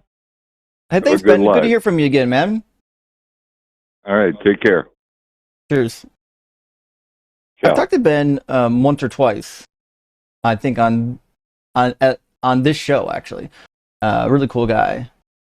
I think he was the one, if I remember correctly, had a brother-in-law that was trying to convert him, and eventually his brother-in-law started entering deconstruction, if I'm getting the right guy. But Big W. we've got... It's also, everyone in the comment section is now going 6-7 because of your Bible reference. Oh, shit. Oh, no. Well, I had it coming. It's on me. That's on me. Nevertheless, we've got another caller in line, Michael, and I'll repeat it.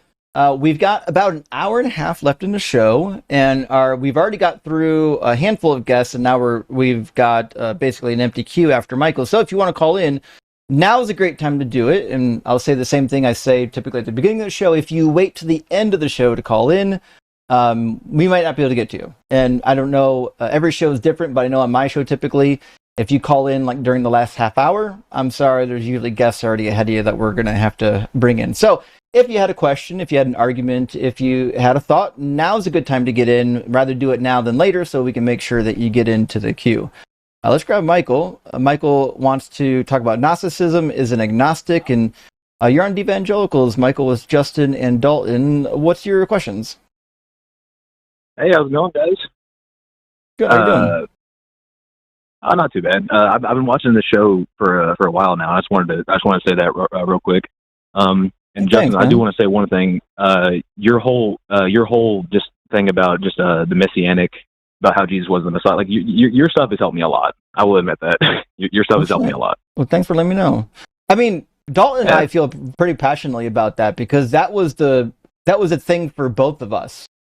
That was like, oh, something's drastically wrong here. In fact, back in, I want to say 2008, when I started Bible college, I took that whole summer reading all the Messianic prophecies, and I went into Bible college already knowing that the only way he could have fulfilled these is by like illusion. And I gotta be honest, I didn't find very good answers in Bible college, and I found even worse answers in seminary. And by the time I got through seminary, I was like, well, it turns out Christianity's not real. So I was lucky. I didn't have to spend all the money to figure it out. There's good rabbis out there who helped me out. But yeah, it's my favorite topic to talk about is Jesus failing to be the Messiah. Man, yeah, it's just but you have to take into account though, it was all done spiritually, of course. Of course, it was all done spiritually. I've been contemplating paying my taxes spiritually this year. I'm not sure how it's going to go yet. Yeah, I'm thinking that too. Then I feel like the IDF will kick down my door. Anyway, that could happen. I shouldn't bring that up. Anyway, like the question I did want to bring up though is that whenever I was a Christian, whenever I was like still heavily into it, like reading the Bible every day and so, I eventually encountered the idea of Gnosticism. I was like, oh, this feels heretical to me, to the idea of Christianity, because essentially all it really is just saying how just God / Yahweh is evil and how he's a God keeping us captive here. And I've been looking into Bart Ehrman's deep dive into it, and I'm really interested in it. And of course, you're always going to see the people say like, "Oh, yes, I feel like we were never here to begin with, or we're not supposed to be here to begin with." So and so, like everyone always has there's always the comments like in every faith of someone saying like, "Yeah, I believe in this, I believe in that, like I definitely feel this, I definitely feel that." So it's just, I kind of wanted your just wanted your thoughts about it. So. To me, Gnosticism was an earnest attempt to try to figure out why the Old Testament and New Testament seemed like they were diametrically opposed to each other in terms of God's behavior, his mannerisms, his feelings and thoughts. And, the general idea was like, oh, well, there's more than one God. We've got Demiurge, we've got another God, and then we've got the Son of God, and they're trying to explain it away. The only problem is I think it doesn't fix any of the problems. It still gets you to this situation where Christianity proper isn't true. Like believing in Jesus and his words are nearly impossible because Jesus in the Gospel of John is God, or at least he's compared to having the same status as God, even though he's not. Although Jesus himself says that the Father is greater than I, but they try to make him divine. We'll say that. So Gnosticism tries to get you some kind of divine Jesus by calling him the Son of God, but what does it even mean to be the Son of a God? Like, if you weren't physically born to the God, then you're not a son of God. So you're still stuck with the dumb metaphor of being the Son of God. And then you have to answer the question of, like, how is there a God and a demiurge? And who's more powerful? And why are they fighting? If there's a good one, and the good one's more powerful than the other one, why can't we just get rid of them? Like, why can't the good guy just get rid of the bad guy? There's so many questions that get unanswered in Gnosticism. But I do understand it does kind of try to fix the problem of why is the Old Testament God such a prick? No, I do feel that. My personal theology is that after the divorce, Yahweh went to therapy. He decided to have a kid that usually mellows people out. So that's what happened. Yep. All right, fair enough. Like, whenever I initially first started seeing it, it felt very. Whenever I saw like other Christians' point of views from it, they kind of people kept comparing it to like Satan's porn or some shit, and that always made me laugh a little bit. Yeah, it's like Satan's fan fiction. I think it's always important that what we have to acknowledge is that religion isn't static; it's dynamic, and it is always subject to change. Even Christians often think of the Judaism of Jesus' time as being basically the same thing as what Moses practiced. Not that Moses existed, but that's besides the point. But in reality, like the Judaism of Jesus' day is different from the Judaism of 200 years before Jesus was alive. It was only inevitable that you would get something like Gnosticism because foreign ideas are going to influence a Jewish sect, especially a brand new Jewish sect. Yeah. Okay. Fair. I really when I first joined, I started looking into like Bart Ehrman's kind of take down on it and a couple other things. I didn't realize that there was actually different sects of Gnosticism too. Because what people try to say about how all Christianity is always it's the religion that it's a clear-minded religion. It's that one. But there's 45,000 different denominations, if I'm not mistaken. Probably more than that. If I'm being honest. Yeah. And there was also different sects of. I would say a lot of scholars today kind of recognize that Gnosticism is a bit of a misnomer, and that there really wasn't we often think of Gnostics as this one single group of people, when in reality it's sort of an umbrella term for a lot of different and varying beliefs. The Valentinians, for example, were one type of Gnostic. I think Bart Ehrman's book on this topic is called Lost Christianities. And how the first, I'm pretty sure the first, I think Marcion was the first heretic, if I'm not mistaken. I think Marcion was. I would say Paul would be, Marcion, but that's my opinion. Marcion is early. Fair enough, Paul. Yeah. Marcion's even earlier than Arius. But yeah, there's some pretty interesting early heretics. Even some people that are considered church fathers were at some point considered heretical, and were, I don't know, excommunicated or reprimanded by the powers that be. Origen. Yep. Okay. And every time I end up finding anything about Gnosticism, people like to say how the church buried this so and so, but they cut down a whole bunch of Gnostics. And to be fair, they did that to everyone that wasn't Christian. They did that to basically everyone who wasn't Christian, if I'm not mistaken. If you weren't a Christian at that point, they kind of put you to the sword, and then they said hey, if you don't follow Gnostics, us, we'll put more to you to the sword. Gnostics would be Christian. It's just that they weren't part of what we would call Orthodox Christianity. Yeah. No, I perfectly understand. I understand that Gnosticism it's definitely a branch of Christianity. I understand that. I mean, obviously they see they see whatever is not the main church as like the heretical one, the one they put to the sword, is what I meant to say. Yeah, they did that with the Gnostics. They did it with the Ebionites. Lots of like little sects got squashed out for sure. Yeah. Yeah. And it's it is interesting to look into, and honestly, it is pretty fucking cool. It is a pretty cool idea and everything. It's everything about it. It obviously feels like it feels like someone again wrote fiction. If you like that, there's a great channel. I know I love giving people recommendations for things to go look at.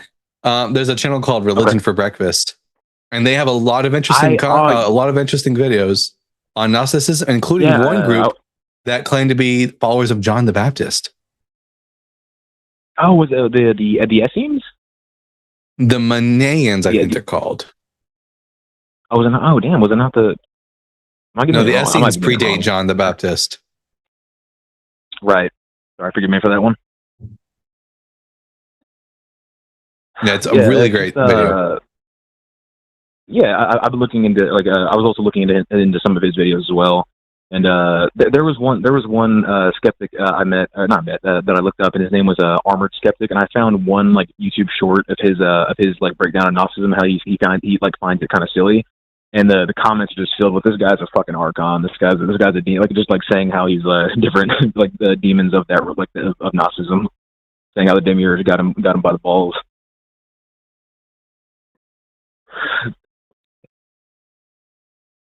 Yeah, I mean, to be fair, Gnosticism is fun. Have you gone through the non-commodity texts? I've dabbled a little bit. Whenever I was like still a Christian, I looked at the Gospel of Mary, and I found it rather interesting. And I forgot who said it. I think it was Dan McClellan actually said how I watched a video about how he about how Mary was actually like heavily suppressed, and actually she probably was a genuine like much better apostle than she was. But obviously, you know, they weren't exactly very fond of women back then. So they were fond. You understand what I mean? Yeah, I get it. And apparently the Gospel of Philip is like very... I'm sorry?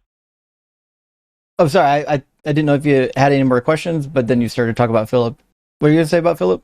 Oh, I was going to say how Bart Ehrman mentioned how like the Gospel of Philip is like one of the other Gnostic texts about how outlandish it is, and like how like, wow, you need to like really be like have a clear mind to read this because it's very confusing. Yeah. There's some weird stuff in there. To be fair, there's weird stuff everywhere, to be fair. In anything involving the Bible. Yeah. But hey, Michael. Yes, sir. I was going to say, thank you for calling in. I think we're going to move on to the next guest. But hey, great questions, and I got you. Good luck doing more research on the Gnostics. Fun topic. Yeah, thank you. I was about to say, like, I'm out of questions, so I do appreciate your guys' time. Thank you very much. Yeah, sure thing. All right. Cheers, man. All right. See y'all doing. You too. Gnosticism is like a super interesting topic because, like, it's like the first deconstruction movement. They're like, how can we? I guess so. Break this down and make it work without getting rid of it just yet. And some of them got rid of it and some of it didn't, you know? Would you say that Paul was deconstructing the Torah? It does seem to be the case. I've got so much skepticism towards the real Paul, like what guy actually was like, because my reading of Paul, it's weird. It's hard for me to believe that Paul came so early, because if the movement was getting large among the Gentiles, the first thing Paul would have to do for it to work is to get rid of the laws. That was like one of their biggest complaints. So it's interesting to me that if Paul came early and he was teaching all these Gentiles to abandon the law, you just don't see it anywhere in the Gospels, which, you know, came a little bit later. So like, well, how come there's this disconnect? Because didn't Paul meet with the disciples? So I actually have an idea about this, because there's a really great book from Rabbi Mark B. Shapiro called The Limits of Orthodox Theology, where he talks about there's a lot of presuppositions within modern day Orthodox Judaism that's not necessarily like was universally held by all rabbis. in the Second Temple period. One of those positions is the perpetuity of the Torah. Apparently, there were Pharisees like Paul who believed that at least parts of the Torah of Moses would be done away with during the Messianic era, while there were other rabbis who held the position that it would go on to be kept for all time, which became the dominant view. It would just appear to me that Jesus was of one persuasion and Paul was of another persuasion. True. That's fair, yeah. Well, let's grab our next guest. I think we've got an agnostic and a theist in line, so we'll grab our theist Charles first, and then we'll get Jalen after that. I don't know what kind of theist Charles is, but we'll find out. Welcome to DEvangelicals, Charles. You're on with Justin and Dalton. How are you? Hey there. How's it going? Going well. How are you? Can you hear me? Yeah. What's that? I'm sorry. Yeah, we can hear you. I was scrolling through YouTube, and I've seen you guys for the first time, so I figured I'd call. Sure. So, what God do you believe in? The only true God? Vishnu. Zeus. Elohim. Oh. Elohim. Oh. So you're Jewish? No, I'm not. That word came out of my mouth, and it came out in Hebrew. I was feeling the weight of God's presence. Well, I said, "What is this?" Elohim existed prior to Hebrew too. It's actually, you find it in Akkadian as well. Yeah, I never heard of it myself. But about 6 months ago, I was laying in bed, and I felt the presence of God heavy on me. And I just kind of said to myself, "What is this?" And my mouth opened, and I said, "Elohim," in like this Hebrew accent, spontaneously. So I looked up on AI, what is Elohim, and Claude was telling me that it's the name of God or something like that. So can you recreate the accent for us? I'm sorry, I didn't hear you. Can you recreate the accent for us? What did it sound like? That's a good question. No, I really can't.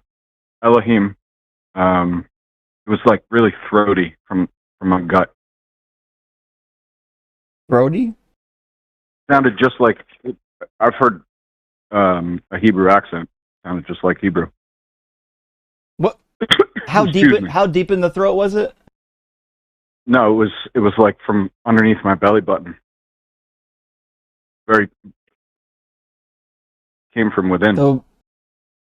So God put it all the way down your throat towards your belly button. No, I mean the sound. Normally, right now I can feel I'm speaking sort of from my throat, and when I said that, yeah, it felt Justin, like it came from underneath my. Yahweh's the original throat goat. You know it, man. We all know it. Yeah, sure. Yahweh's the throat goat.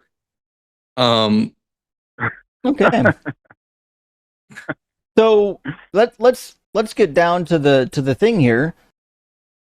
I don't know if your story is true. I'm going to assume it's not. That's irrelevant to what we're here to talk about. Why you can assume that I'm lying to you? Can I ask you a question? Because assume that I'm lying to you?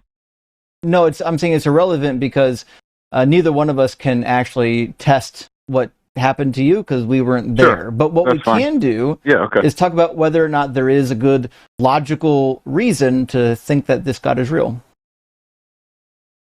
Oh, yeah. I mean, do you have a question for me? I got lots of questions, actually. Have you read the Bible? I'm more than happy to respond. Have I read the Bible? I've read a lot of the Bible, but not all of it. No. Oh, interesting. According to the Bible, what shape is the Earth? Oh, that's a good question. I don't know. I don't remember that part. What do you think the shape of the Earth is? I've always thought it was round or a sphere, but there's been a lot of chatter about a flat Earth. So who knows? I've never seen it with my own eyes. Would it surprise you to learn that the Bible describes it as being flat? I don't think anything would surprise me. I've seen a lot of things in the Bible I don't necessarily think are real. Do you think the Bible's true? Some of it, sure. I don't think all of it is, no. So some of it's not true. How do you know which parts are true and which parts are not true? How do I know? Personal experience. So what about the people with personal experience that disagree with you? Sure, go ahead. What personal experience do you have that disagrees? I mean, there are lots of Christians who have personal experiences with God that think the Bible is true in every single word. So how could we possibly know that your personal experience is somehow more valid than theirs? I don't need to compare myself to them. For me, as far as I'm concerned, well, no, but you're not the one doing their personal experience. When I hear somebody say that the Bible is the infallible word of God, that just sounds like regurgitated pastor talk to me. That's sure. all. But you're not the one who's doing the assessment. We're the ones who do. How do we tell the difference between, like, how do we know that you're accurate and they're not, or vice versa, or that? But how do we, or that either of you, right? How do we test who is right here? How do we test who's right? Well, because I'm the kind of person. Yeah, I want to believe true things. So I don't want to be duped into believing something that isn't true. So how do I test to find out who's telling the truth here?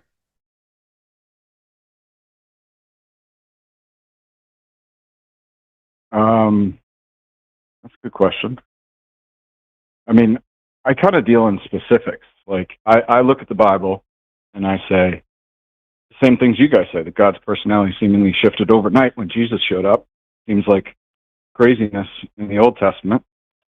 And Jesus presented a totally different picture of his Father. So, but it also shifts within. It also shifts within the Hebrew Bible, not just from Old Testament to New Testament, but even within the Old Testament, Yahweh changes, and Yahweh changes so greatly and has so many characteristics derivative of other deities. As far as me and Justin can tell, just by looking, this God looks fictional. It looks as made up as any other god from that region. I think one of the things that would help us is if you told us which parts of the Bible do you think are true, and we can start there. Sermon on the Mount. The Sermon on the Mount. Parables. Yeah. Oh no, parables. you Do you don't think understand that? parables? Yeah, I do. Of course I do. So in Matthew 6, part of the Sermon on the Mount, you think all this stuff is true? Because he says in Matthew 6 that you don't have to worry about what you eat or drink, or even about your clothes. He says God will take care of you. In fact, he says, don't worry about your life, what you will eat or what you will drink, or about your body, what you will wear. Is not life more than food, and the body more than clothing? Look at the birds of the air. They neither sow nor reap nor gather into barns, yet your heavenly Father feeds them. Are you not of more value than they? So it sounds to me like Jesus is just spouting lies here. God's not feeding people. In fact, 3 million innocent children every year die of starvation, many of them to Christian parents. Yeah, I mean, that is a very valid point. I could give you my own perspective of that teaching, but you have a very valid point. Very difficult to see. You want to hear my point? Yep. If you're seeking the kingdom above all else, magical things start happening. I've had that personal experience as well. So I can't speak to everyone else, but I can speak to when you do seek the kingdom, things just start following you around. I sought the kingdom and nothing happened to me. Yeah. It also doesn't fix the problem with the children.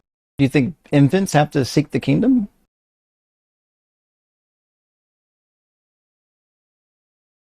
I don't think they can. I think it's the parents' responsibility. It seems like then God shouldn't be letting them starve, since it's not their fault. It seems like God shouldn't be doing a lot of things. I'm in total agreement with you, but that doesn't change who's in charge and how it works. So we can argue and say, well, if I was God, I'd do it better.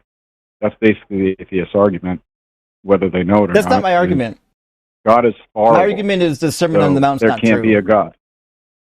No. The problem of evil is an argument that we could run. All I'm saying is that you said the Sermon on the Mount was true. I'm just saying actually it's not. In the Sermon on the Mount, Jesus says that he's going to feed the people, and he doesn't. It also says that birds do not gather, but they do. True. They certainly do gather. Yeah, like Jesus just gives us a claim about the animal kingdom, which is factually incorrect.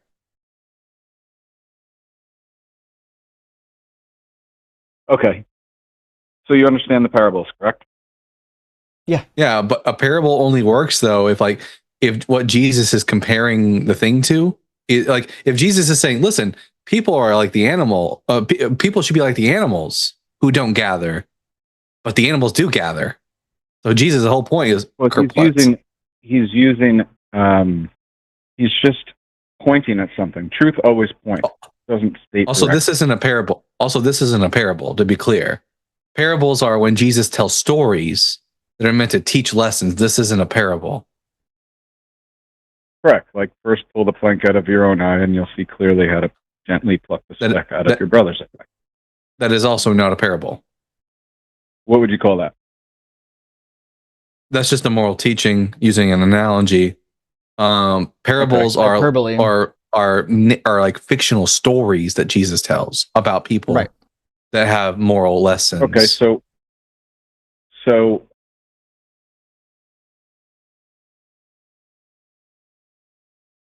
your point is exactly what? That there's no such thing as God and Jesus is made up? I mean... those are 2 points. Yeah. I can speak for both of us, though. We don't believe in God, but our principal claim right now is that Jesus... Well, first of all, the Bible's not true. The Christian religion's not real. The God of the Christian Bible doesn't exist, and Jesus was a fraud. Yeah, that's not true. I'm sorry that you think that. That's very not true. He said things that were... Yeah, could you demonstrate he wasn't a fraud? Can you demonstrate that he was who he said he was? Can I demonstrate it? I mean, look, if you're looking to disprove God, he's more than happy to let you do that. But it's obvious when you look around. The only way he can be happy to do that is if he exists, which I'm not convinced of yet. You have given me no reason to think so. We're asking if you can give us any good reason to think that your God is real. I mean, or that Jesus was who he said he was. It's not my God. It's God. It's the creator. Well, it's not my God, so it is. No, not convinced. It is your God. Just because you're not aware. Adorable, you think that real. Yeah, it's precious. It's precious. But he's not my God. I don't worship him. So, your God anyways, is Peggy. I don't know if you know this. You don't have to believe it or not, but Peggy is your God. And her girthy goodness will, Peggy, the holy strap-on, may her girthy goodness. Peggy, the holy strap-on, may her girthy goodness fill us all. She's actually your God. What is wrong with you? Nothing's wrong. Nothing. Just telling you a fact. Did I offend you in some way? It sounds like you're offended now. Am I too certain to talk to? I don't. Sounds like you. I didn't see you disrespectful with any other. I didn't see you guys disrespectful with any other. What did we say that was disrespectful? I'm wondering if I offended you. I'm not being disrespectful. It's just that Peggy is your God. What's disrespectful about that? So to be fair, we're not saying that you like to get pegged. So to fill you in on the backstory, there's a character that is related to Dalton's live stream. He live streams on his own channel, and Peggy is a reoccurring character. She's depicted as a deity character. That's what he's talking about. He's not suggesting that you like to get pegged, although there's nothing wrong with getting pegged.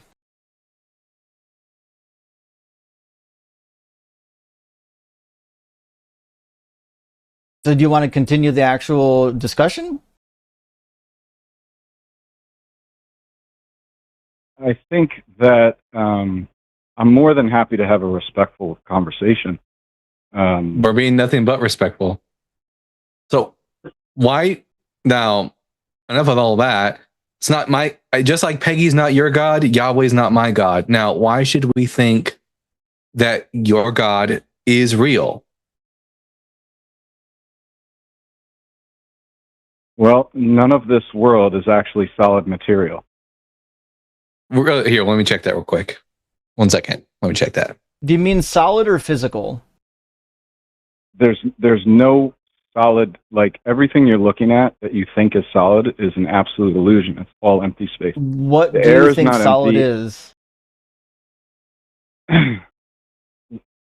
Solid is an illusion. It's completely empty The space. definition of the word. What do you think the word means? Solid. Yeah, what's I the mean, definition? if you knock your knuckles on the table, that would be called solid, right? That's what we perceive as solid. It's actually an and I'm illusion. asking you, Not what does solid it at all. mean? Solid means something typically that's hard or firm, or it's got like a stable structure. I would say that everything in this material world, I'll perceive as solid: the table, the rock, the tree, your body, everything that you can pick up and hold, everything you can touch. It's all an illusion. It's not solid. What's the evidence for that? He's going to say some bullshit about how like atoms are like 90% open space, and that atoms don't really touch. He's going to say all kinds of dumb bullshit that he doesn't understand. No. In 2010, I experienced that reality where I knew that Let me the air be clear. wasn't When I empty. say what's the evidence, I don't mean something that you experience that I can't verify. I mean something Fine, that me and Justin can independently verify Go to be true. go on Google, or go on your AI, I don't care, and ask it what percentage of the body is actually empty space. But that doesn't tell me whether or not something's solid or not by the definition of the word solid. Yeah, solid doesn't mean that it's 100% density. You understand density and solid are different words, right?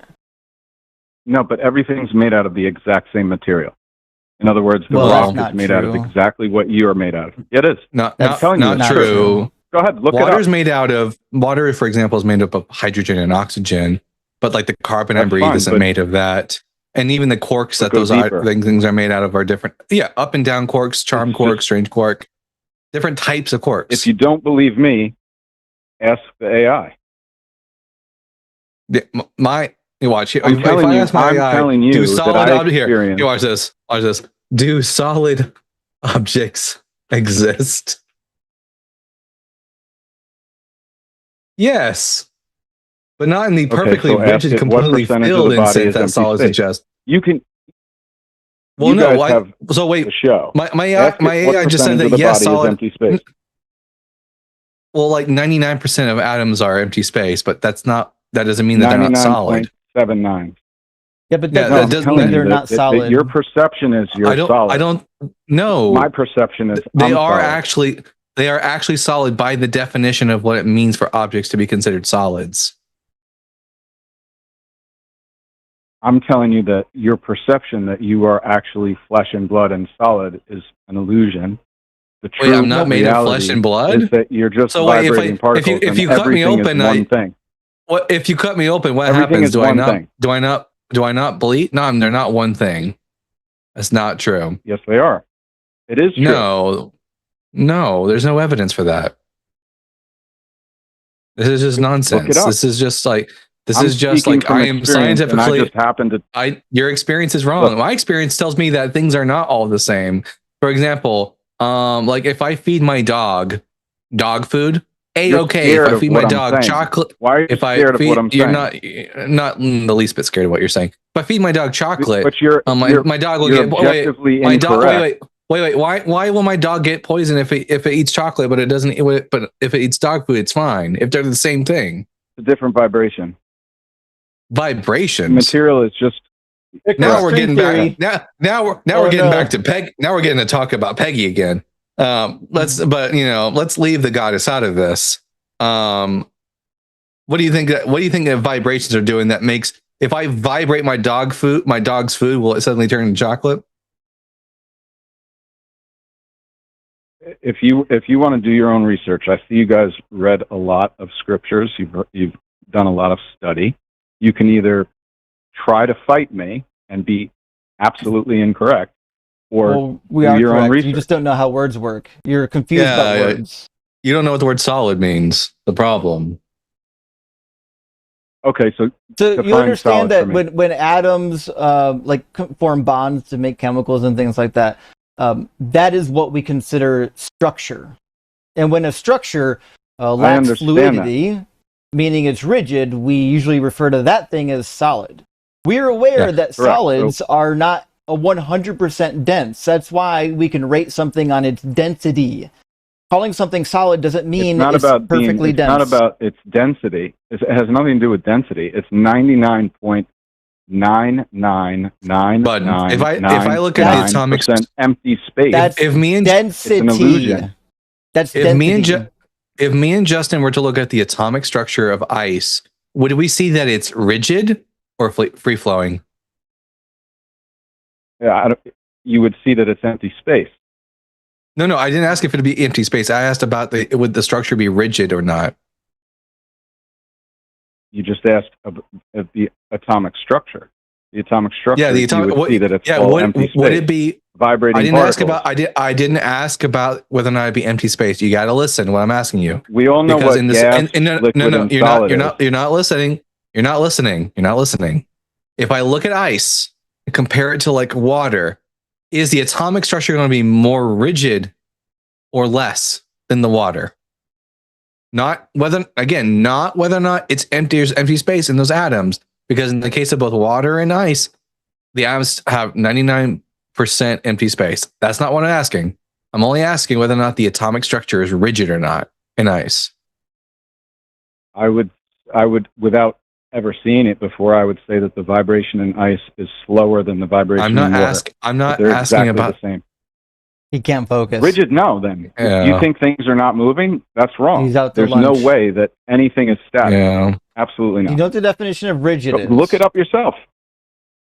Well, we already did. That's why we're trying to educate you. Do you know what rigid means? It's very similar to solid, by the way. I'm telling you that if you look at it under a microscope, you will find out that solid ice is vibrating. We agree. Yeah. What about it?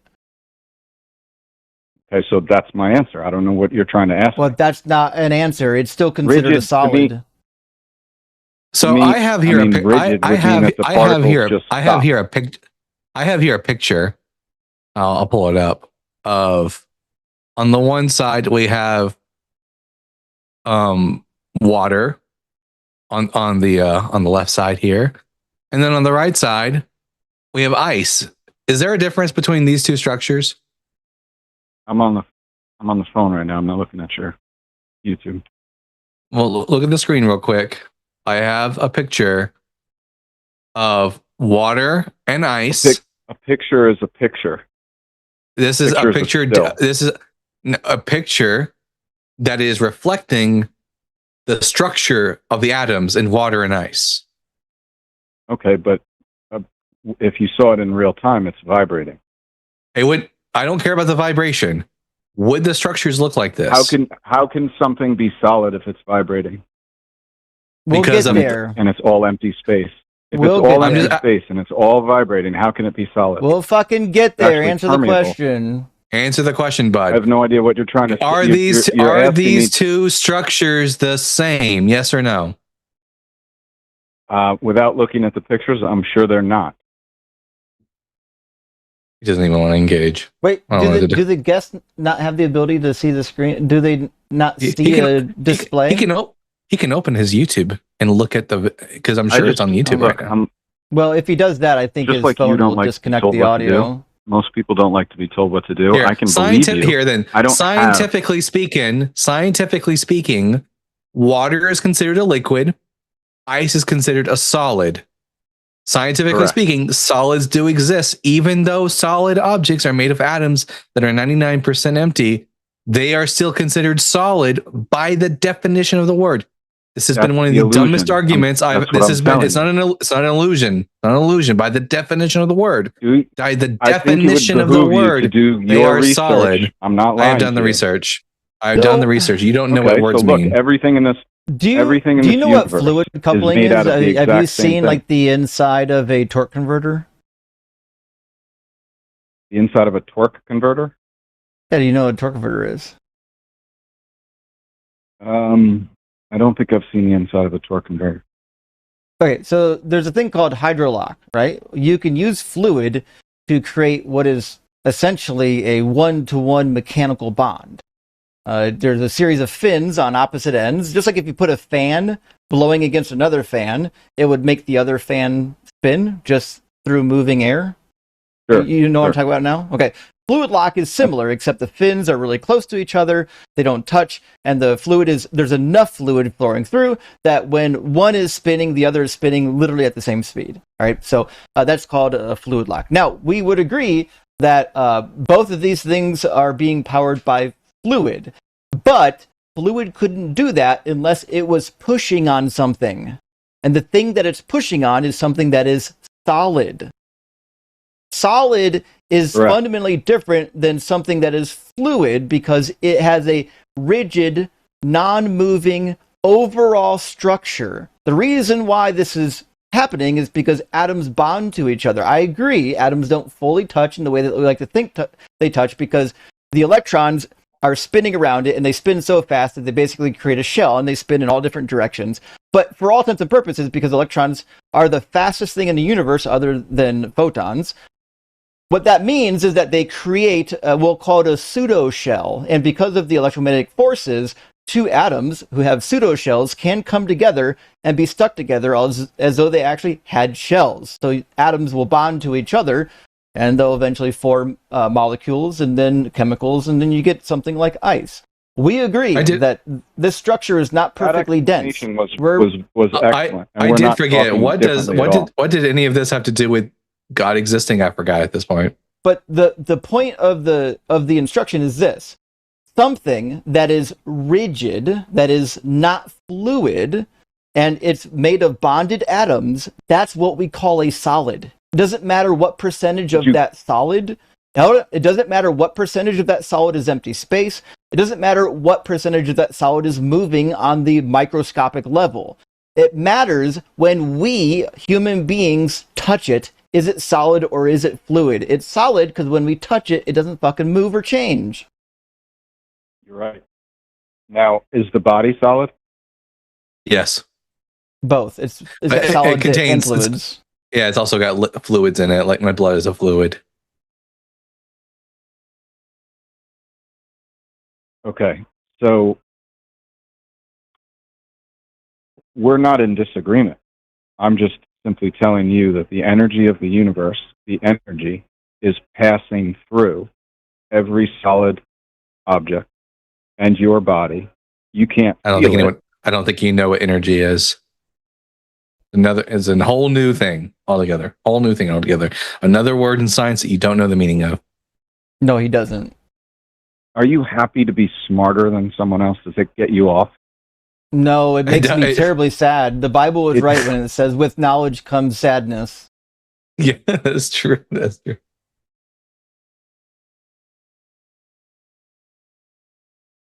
You know, energy is not a substance, right?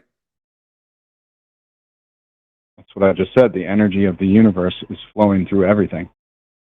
Energy just... What do you think that means? What do you think energy is, scientifically speaking? It means that when the veil goes down, you realize that your body is not solid and the air is not empty and everything is one thing. That's exactly what it means. Is this the non sequitur When Jesus hour? said, I and the Father are one. Jesus said, I and the Father. When Jesus said, I and the Father are one. And the Father are one. That means that they were united in a goal and in a singular goal and purpose. It has nothing to do with his atomic structure. He was living in the presence, just like Adam was living in the presence before the fall. I and the Father are one. He's speaking that everything is one thing. What's that? Peggy lives in me. Yeah. You know what freedom is? Anyways. Charles, buddy, this is not a good argument because you fundamentally don't understand what energy is. You think energy is like, I don't know, akin to a substance. It's not about arguing. I'm not interested in arguing with you. Energy is a quantitative that's a very good description of something that has movement. I wouldn't disagree with that at all. And velocity. So it's not actually a thing. It just describes what things do. for lack of a better, if you want to talk about semantics, what I'm just suggesting to you is that the air that looks empty is not, and the body that looks solid is not. And when you were half right. Air is filled with particles, but the body is a solid and also contains liquids. I'm not half right. Typically speaking, you can say that I'm half right, but you are only half right. Research. I've done my own research. I can assure you that I'm not half right. The veil that you're experiencing right now. What do you mean by veil? There's separate from everything else. Is this a wedding? Where's the veil at? What's going on here? The veil makes you blind to the truth. I'm not wearing a veil. The bloody sheet. You will know the truth, and the truth will set you free. When true freedom is not freedom, the ability to do whatever you want. We were set free of a false religion by learning stuff. That's fine. Yeah, we learned more about the Bible. So now we know the truth, that the Bible is not true, that God doesn't exist, that Jesus was just a random Jewish guy who got killed. And now as a result, we're free. Thank you. I agree. I'm not trying to put you under a religion in any way. I'm not trying to push a religion. I'm not trying to say anything about that. I have no interest in proselytizing. I don't care. I don't care. So you're not responding to anything we're actually saying. Because it's not hostility. You're not listening to what I'm saying. We're listening to what you're saying, but what you're saying is in fact bullshit, as the technical term would be. It is in fact 100% true, and since you guys are studious gentlemen, I'm sure that this conversation, you may or may not spend 5 minutes and look up the things that I said. Already did. We already know them. I'm speaking from experience. I have a basic. Happened to look it up later on. I went to high school. I took physics. I understand. I barely got out of high school. I barely got out of high school. That checks out. Okay, that makes sense. I went to physics. I took physics class. I know how solids work. I know what the word solid means, which is why I know you're wrong. Every single day of my life up until that day in 2010, this would sound crazy. Yes, I understand. Yeah. It sounds crazy. But that's okay. I think we're done here. Maybe we are. Yeah. It's probably the best for you. Yeah. Okay. Well, Charles, thanks for calling in, or at least the illusion of Charles calling in. We appreciate the phone call. I would say he really did us a solid there, but he doesn't know what that would mean. That's what the fuck I'm talking about. Good one. Hold on. Where's my fucking drum? There we go. All right. So, friends, we got some more people in the queue. We got two people. We should have time to get to both of them. We've got Trevor and then Jalen. Jalen, thank you so much for being patient. I know you've been in here for a while, but we keep having theists pop in. So I promise we'll get to you before the show's over. Let's grab Trevor and get the next conversation going. Welcome to Trevor. You're on DEvangelicals with Justin and Dalton. And it says you have a testimony to give and also that you are God. Am I saying that correctly? Oh, boy. I am Ancient of Days. Yeah, I do remember the very beginning when it's all white, just me there, with pure love all the way through me and around me like a shield. I do remember after a while being a script? There, making. So white. Who are you talking to? You think that you're okay? You think you remember? You think you're the Ancient of Days from the Book of Daniel? So oh boy. You think you remember there being the one all with white? The white stone in Revelations. Revelation singular. It's not a plural. You would think the Ancient of Days would know what the last stone? book of the Bible would be called. Jesus. Oh, okay, that's me. Okay, well, Jesus. Here, Jesus. I'm going to say something to you in your own language. You should know it because you're Jesus. Abunda Bashmaya. Our own language. Wait. No. If you're Jesus, then you should understand what I'm about to say. Abunda Bashmaya Net Kadashmach. Sounds like Babel to me. Really, because it's Aramaic, which was the language that Jesus spoke. I just told you, man, that this is the language that we were speaking. There's a creature and a beast there with me. What do they speak? The old man can't really talk. So he's retarded Trevor, like Moses. You're saying that you are God, but you don't know the language of Jesus? We're speaking it. English language. Who learns English language? Every other culture. Wait, why are we talking Where does about that English? come from? The very beginning. Jesus of Nazareth didn't know English. No, I come English, from the garden, homie. as we have it, didn't exist in the first century CE. Jesus spoke I come Aramaic. from the garden, and I'm ancient of days. Who begat me? Your mom and dad.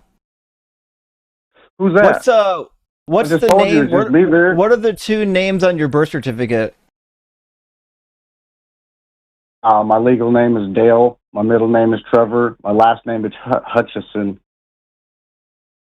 I would recommend not giving your full name on the internet. That's dangerous. But I asked you, what were your parents' names on your birth certificate? Judith Caroline Rashid and There you go. Robert Bobby Hutchison. There you go. Those are your parents, and that's where you came from. The Lord God No. Dale. But where do we come from before them? Their parent. Here, I'll just save you the time. Oh, so we can go back to the beginning? Here, I'll help you out. Evolution goes all the way back to abiogenesis, which, and then before that, the universe has always existed as far as I can tell. And you're not God. Really? Oh, so what is the foundation of the house then? Buddy, Aren't there many rooms listen, to that house? If you were in fact God, you would know the things that Jesus would have, correct? Would you not have known the things that Jesus known? Yeah, I know all things. Yeah. Okay, you know all things. Why didn't you know that I spoke Aramaic? Why didn't you know that I spoke Aramaic? And why didn't you understand what I said to you in Aramaic? No, you didn't. What does Abunda Bashemaya mean? You specifically asked me. You said we're going to speak what Jesus spoke. And I specifically told you that I'm speaking the language that I spoke since the very beginning. Jesus spoke Aramaic. Even the Bible says that. Are you aware? The Bible says lots of things. So, I was calling for my testimony to give the testimony of God. Amongst all those things that the Bible says that Jesus spoke Aramaic, correct? The Bible says lots of things. Including that Jesus spoke Aramaic, correct? So that's English then. No. I just need a yes or no. Does the Bible make the claim that Jesus doesn't work like that? It's a double-edged sword, it does in fact work like that, Dale. Does the Bible say that Actually, Jesus Trevor, spoke Aramaic? You're being disrespectful. Trevor, Dale, whatever the hell your name is, El Shaddai. You see what I mean? We are does the New Testament we don't come from here. Does the I take my people and go home. This guy's not Trevor. Healthy. I know. Yeah, Trevor. I think you need help, Trevor. I think you need help. Are you for real? I would suggest finding a professional in the field of mental health to help you out. I think I'm being legitimate here. I think you need to go and find. Ketch. Yeah, there you go. Who? Dr. Joanne Ketch. She's a PhD holding therapist that is. Yeah, she's incredibly intelligent. Is she good? Too. Yeah. Oh man, there's nobody more intelligent than God. Well, given that you're God, and definitely that would not be a the false woman, statement because woman. Joanne's way more intelligent than you.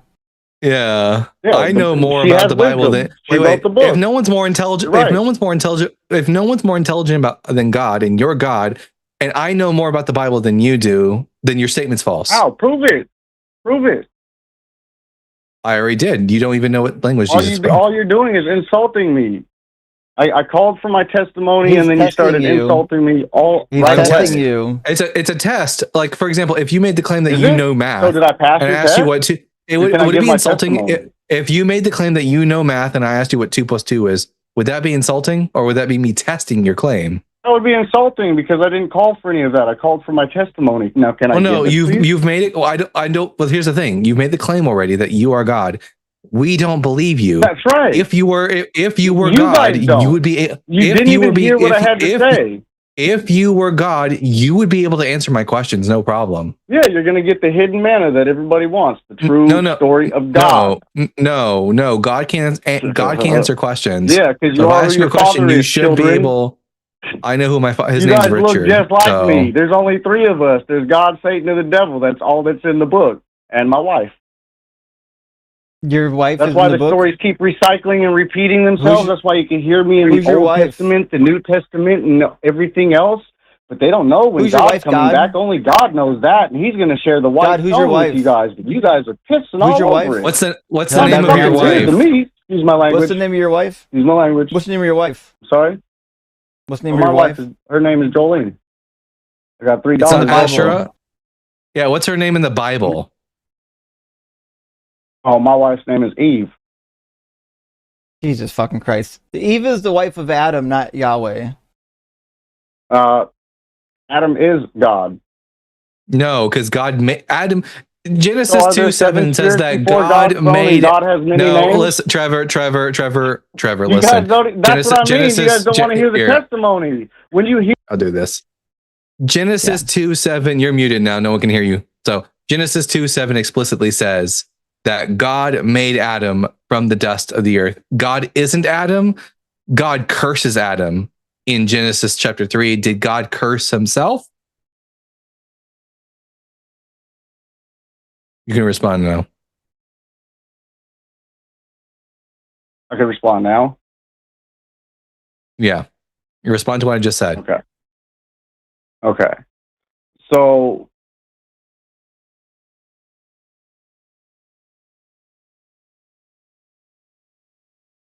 let me give my testimony, man. Well, I'll tell you what. We don't like testimonies here, but I'll make you a deal. If you answer Dalton's question, I'll give you, it has to be short, I'll give you a solid 2 minutes to give your testimony, and I won't interrupt you. I can't speak for Dalton, but I won't interrupt you. But you do have to answer his question first. Yeah. I will ask you a question. And if you're able to answer that question, you can give your testimony. Okay. According to the New Testament, what language did Jesus speak? Well, you just said it. It's Aramaic. That's what the Bible tells you. Suddenly now he can answer a question. Fantastic. Hey, man, that's not what was being said. What we were even talking about. I told you this is the language that I spoke since the very beginning. Given that I am a man of my word, I will allow you to now give whatever testimony you wanted to give. Copy that. I remember when it's all white, just me there, pure love. Yep. Okay, well, got that out of the way, and let's move on to Jalen. Jalen's been waiting patiently. Sorry you had to listen to that, Jalen. That was something special. I don't even know what to say about that kind of guy. I don't think that's the type of person you hope is a troll, but it's hard to tell. I am now able to boast that I have muted God. True. That's a fair point. We got more powerful than God. He couldn't unmute himself. So, fantastic. Hey, let's get Jalen in here. Jalen's been waiting patiently in the queue. Welcome in, Jalen. You're on DEvangelicals with Justin and Dalton. What kind of questions you got?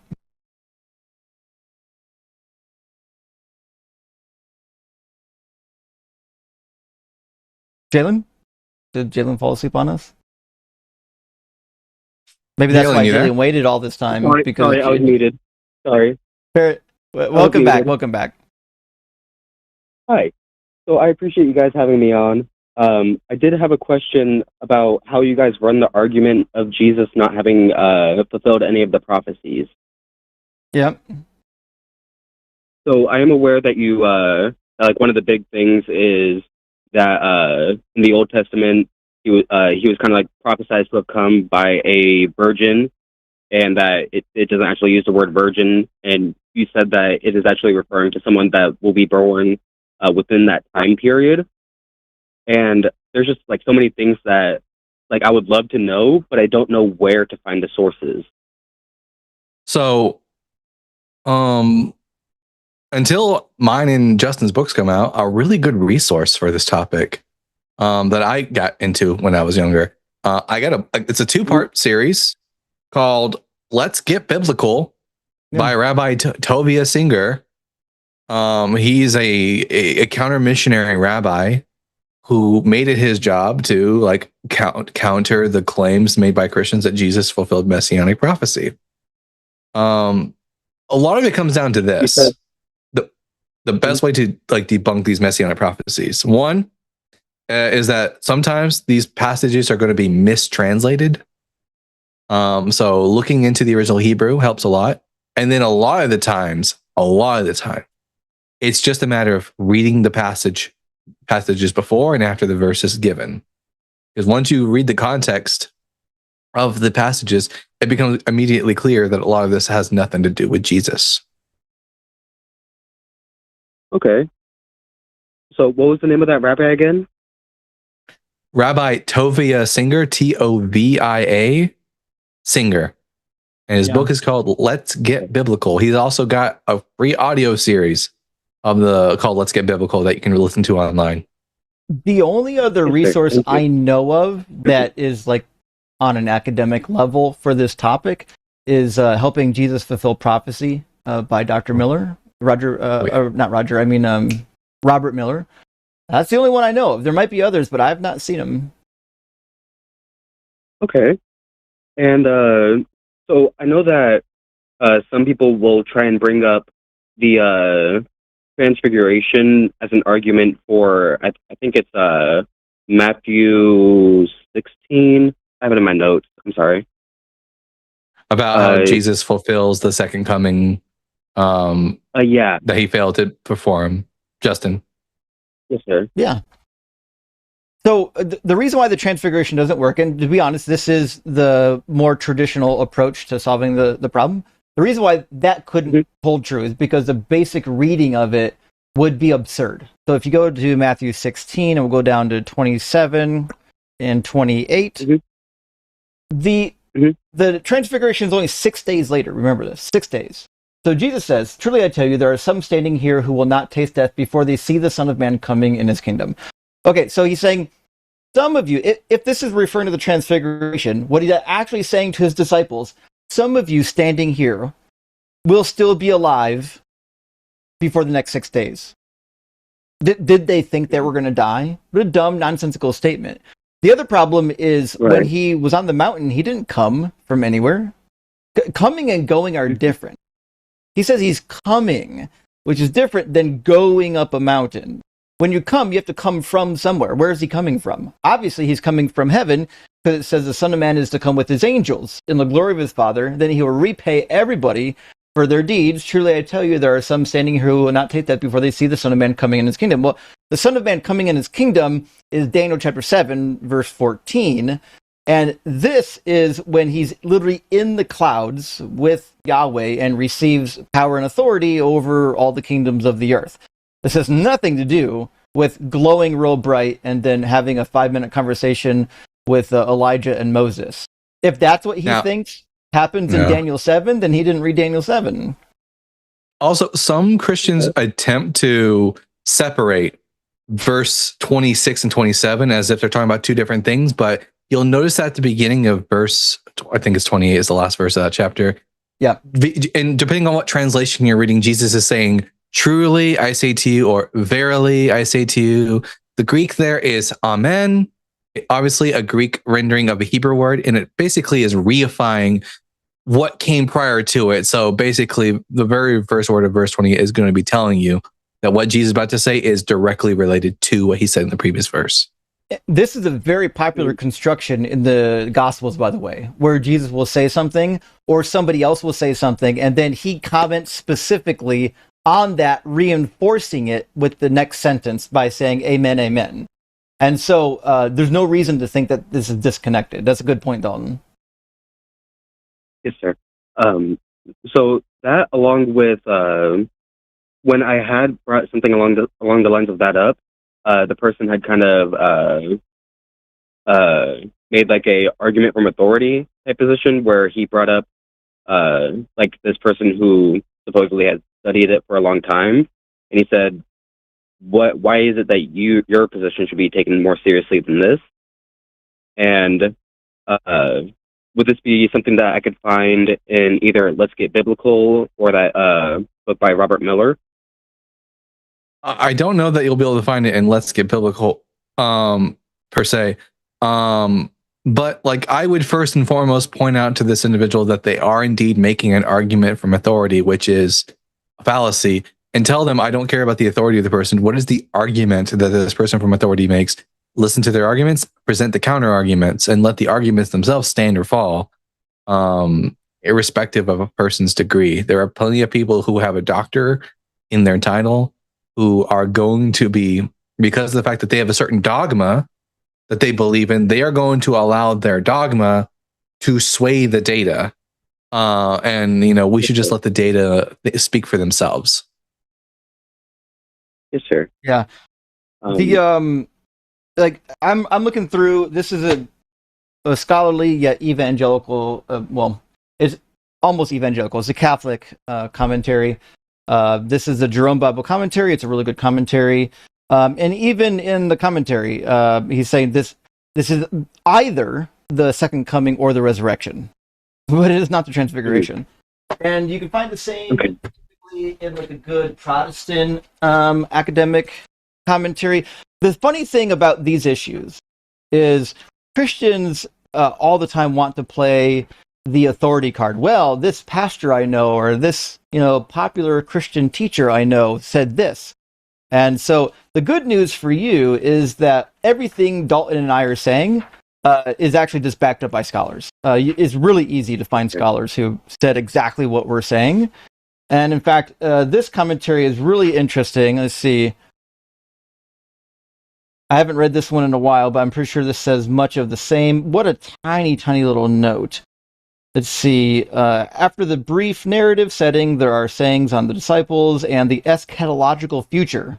That's the end, the eschatology, which will come sooner than later, verses 27 and 28. The logic is clear. Thought of the future should encourage acts of discipleship in the present, only for the final state. The final state matters. But discipleship is not easy of achievement. Jesus is not a substitute, but a leader who must be followed in his life, blah, blah, blah. Suffering further, Jesus called for the surrender. Yep, and then that's it. If you want to really, if you want something that might go into real depth on this, I'm not unsure, but perhaps it would. The Hermeneia commentary on the Gospel of Matthew. So the Hermeneia Bible series, commentary is a giant commentary series on all the books of the Bible. So large, in fact, that just the commentary on Matthew itself is divided into 3 volumes. Volume 2 covers this specific verse. It's written by the commentator is Ulrich Lutz, who is a Protestant scholar, theologian. So this is a scholarly from a Christian, and I'm sure they would cover this specific verse in their commentary. Yes, sir. Just something to point out real quick. Over the phone, it sounds as if your guys' voices are switched. Like I usually recognize Justin's voice to be a bit higher, and then Justin's voice is yeah. So that, as well as I think it's like the Psalms where Jesus, or where it's supposed to be like Jesus praying out to God while he's on the cross. And Psalm 22. He's talking about the lions at his feet. So yeah, there are people lions.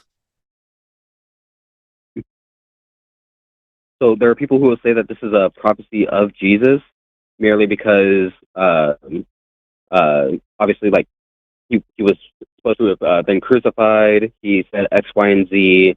There are people who are also upset with him, as in the passage in the Old Testament. But I don't really know how to kind of go after that due to like the information that I lack. The way I usually tackle it is threefold. One, I point out that the very opening, the superscript of the psalm tells us that this is a Mizmor la David in Hebrew, which means a psalm. In English, it usually says of David, but the Hebrew is a bit more specific. It means a psalm for David or about David. That's what the preposition lamed means in Hebrew. It says it's about David. And then, of course, David's singing this, and he's speaking in first-person pronouns, which would mean that it's David talking about himself. And of course, as you've already pointed out about the lions, verse 16 is mistranslated in Christian Bibles because it doesn't say they pierced my hands and my feet. Rather, they're like a lion at my hands and my feet. And then thirdly, Obviously, the authors of the New Testament were aware of Psalm 22, and we have very good reason to believe that the authors of the Gospels are more than willing to change factors of Jesus's life in order to conform with typological fulfillments. I actually have a whole video on this on my channel about typology debunked, but that's a very important point to bring out. Right. And I would say too, genre is important, right? If the literature doesn't say that this is a prophecy or it's not mentioning anything in the future, well, it's not a prophecy. Like, just because David said some words that sound vaguely familiar to something else, that doesn't make it a prophecy. That's not how prophecy works. Mm-hmm. Yes, sir. And then I think I had one last question. As far as like the differences in the different stories of Jesus' crucifixion and how they have inconsistencies, and they reconcile that with them trying to tell like different moral like stories based off of these differences, like whether his garb or like the sash was, I think it was like purple or red, showing either justice or love. I'm not sure.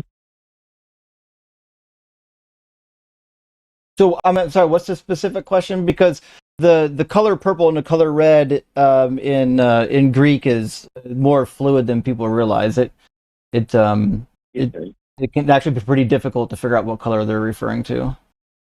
I think so we really know it. With, they think that they're trying to bring out different like aspects of Jesus by changing the narrative. Like, the reason they might choose purple is to bring out the fact that Jesus is a king. Like, they're trying to teach a moral idea by changing the story. Is that what we're talking about here? If they yes, put purple on him, it's because they were mocking him. Remember, they put a crown of thorns on him? They were making fun of him for not being a king. Yeah. I think that idea, though, that if the gospel authors are willing to change things about Jesus' story in order to teach a lesson, who knows what all they are just making up. They might not even just be changing factors about Jesus' story, but just whole cloth inventing them in order to teach a theological lesson. And if that's true, that really brings the gospel narrative into question. Oh, yes, sir. And then two things just popped into my mind. I do apologize. I don't mean to hold you guys too long. So one is, are you aware of, or I'm sure you're aware, but where multiple times throughout the Bible, they will kind of mention that certain people haven't ascended up to heaven yet, like when I think it was King John David 3:18? or Saul. Sorry? You mean John 3:18 when Jesus says no one has ascended into heaven except for the Son of Man? 3:13. That. 3:13. Yeah, You're right. so Sorry. That, Yeah. as well as where I think one of the kings, either David or Saul, hired a oracle or whatever to bring up a past king. Yeah. Saul brings up Samuel, the prophet, with the witch of Endor. Gotcha. Mm-hmm. Yes, sir. Well, he's not in heaven. He was in Sheol. Yeah, they didn't have a belief that you went to heaven when you died in the Old Testament. They thought everyone went to the underworld, Sheol. Yeah. Okay. So this is just like where I get kind of confused, because there are so many Christians nowadays that are kind of glorifying death because they'll get to go to heaven. If you want to understand better the way in which the Old Testament understood death and how the New Testament understands it and how that changed afterwards, there's a really good book on this topic by Bart Ehrman. Thank you. Bart Ehrman has a book called Heaven and Hell: A History of the Afterlife. I would suggest getting a copy of that. It tells you about the evolution of the idea about the afterlife from old Israelite religion to Judaism to Christianity and afterwards. Yes, sir. Thank you. Art Ehrman, Heaven and Hell. Okay, gotcha. So my final question, and then I'll leave you guys alone. I do apologize. Okay. So at one, I had a thought like a couple weeks ago, as far as like at what point in human evolution would God kind of like start stepping in and like showing himself? or rather, at what point would they start having a soul to where, he even has like some sort of consideration of trying to help, kind of like a which came first, the chicken or the egg kind of situation. Yeah, this is an important factor because the apologists that do want to accept science and like evolution, they've got a huge problem because at what point in our history did we transition from being an animal into a human being made in the image of God? And to me, there's no good answer for that. I'll tell you this: the Catholic position, the typical Catholic answer is that that animals have souls, humans have souls, but we have a different kind of soul. We have what's called the rational soul, and that was given to a man or a group of humans about 200,000 years ago when Homo sapiens started showing up. But there's it's 100% completely out of the ass. Right. Yeah, I'm not sure if anyone have ever named a thought like that. I'm sure that other people have thought of it, but the way that I kind of phrased it when I had first thought of it was Schrodinger's human. I don't know. Yeah, there's lots of thought about this within Catholicism, especially. Yes, sir. All right. Well, I do appreciate you guys. And then, what was the name of that book by Robert Miller? One more time. Oh, Helping Jesus Fulfill Prophecy. Helping Jesus Fulfill Prophecy. Thank you. I do appreciate you both. That's a good one. Hey, thanks for calling in, Jalen. Good to hear from you. Good luck on your studies. Yeah, likewise. Thank you. Bye-bye. Cheers. All right. Well, we had a full night of calls, which is awesome. And we got some super chats to read out. So, Dalton, you want to grab the first one? Yeah, we're going to be reading every super chat. $5 and over? Usually, but I think all of them are $5 and over already. Fantastic. Well, then we got the first super chat here from Tony Loy 327. Been looking forward to joining a live stream with Justin and everyone here ever since I recently discovered the group. Can't stick around, but thumbs up, clap. Thank you so much, Tony. Much appreciated. Definitely. And Adventist, good to see you. Thank you for the $20 super chat. The fourth commandment is a strong biblical case for divine command theory. This is true, actually. The seventh day is holy because God made it so. If God later ended that law, its moral status depends on God's command. Exactly, Euthyphro's dilemma. You nailed it, and we bring this up quite a bit. If God changes any of his laws, that means they can't be objective. They must be based on God's mind, his utterance. And then you just have divine command theory. And at Game Guy with the 5 buckaroos, Dalton, interesting.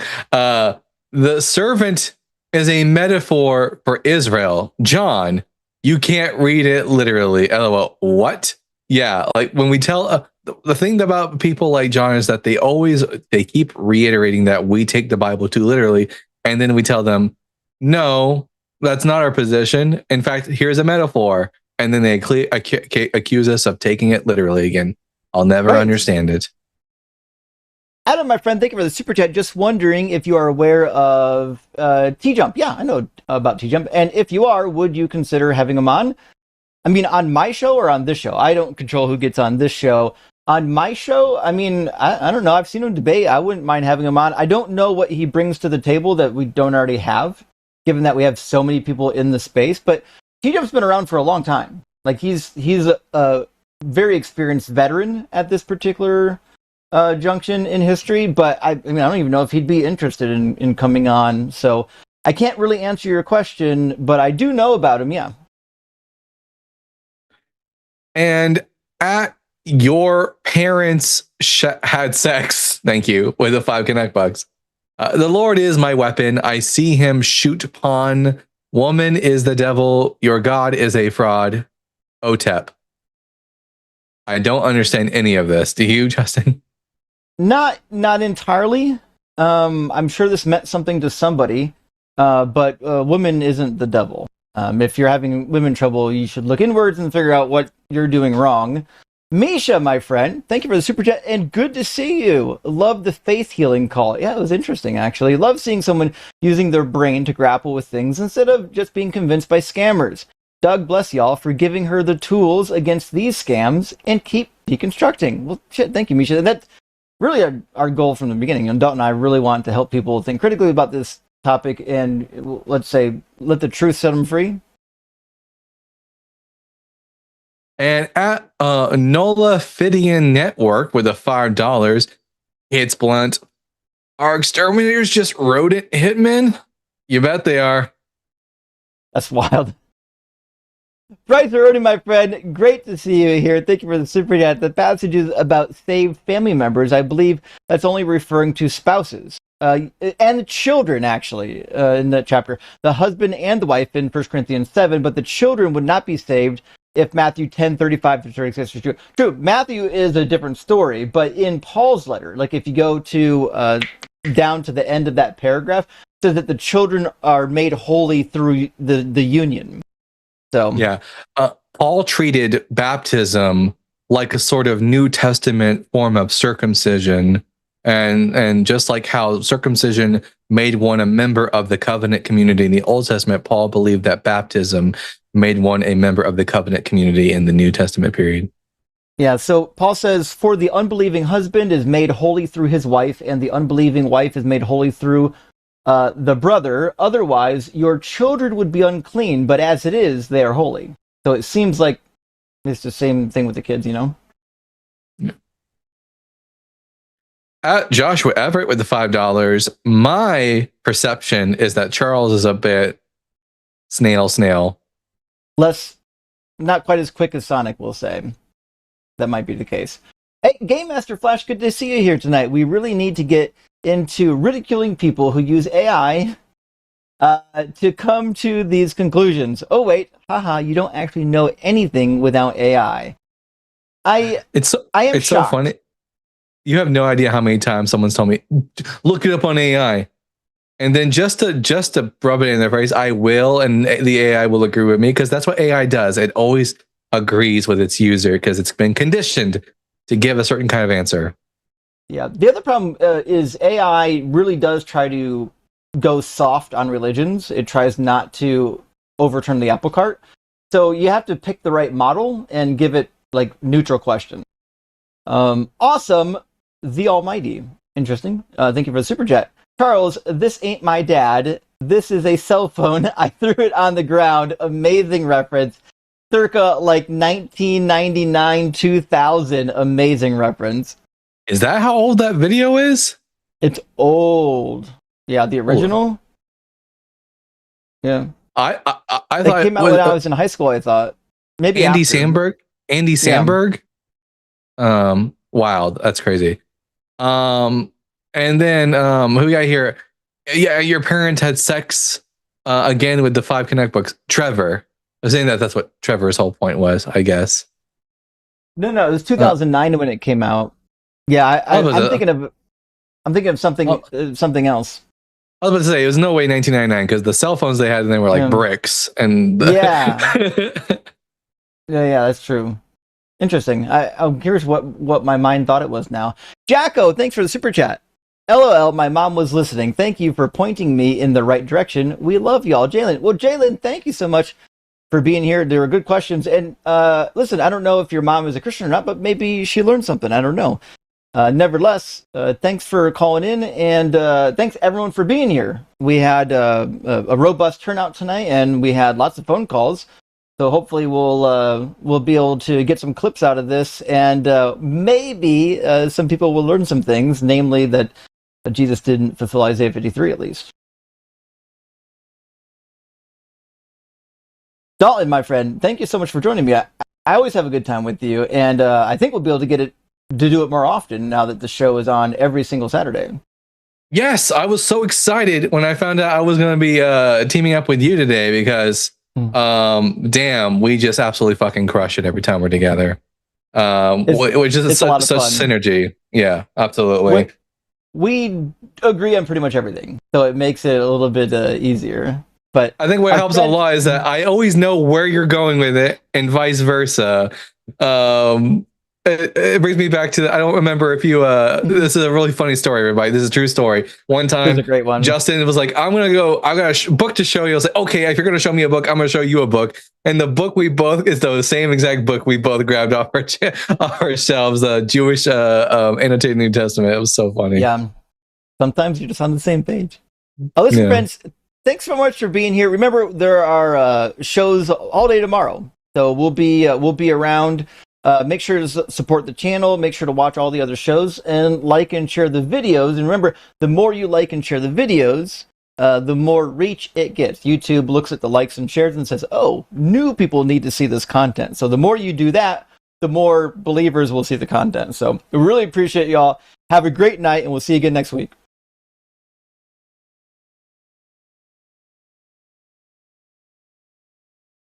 I wonder if there's outro music. DEvangelicals outro music. What if we're dancing?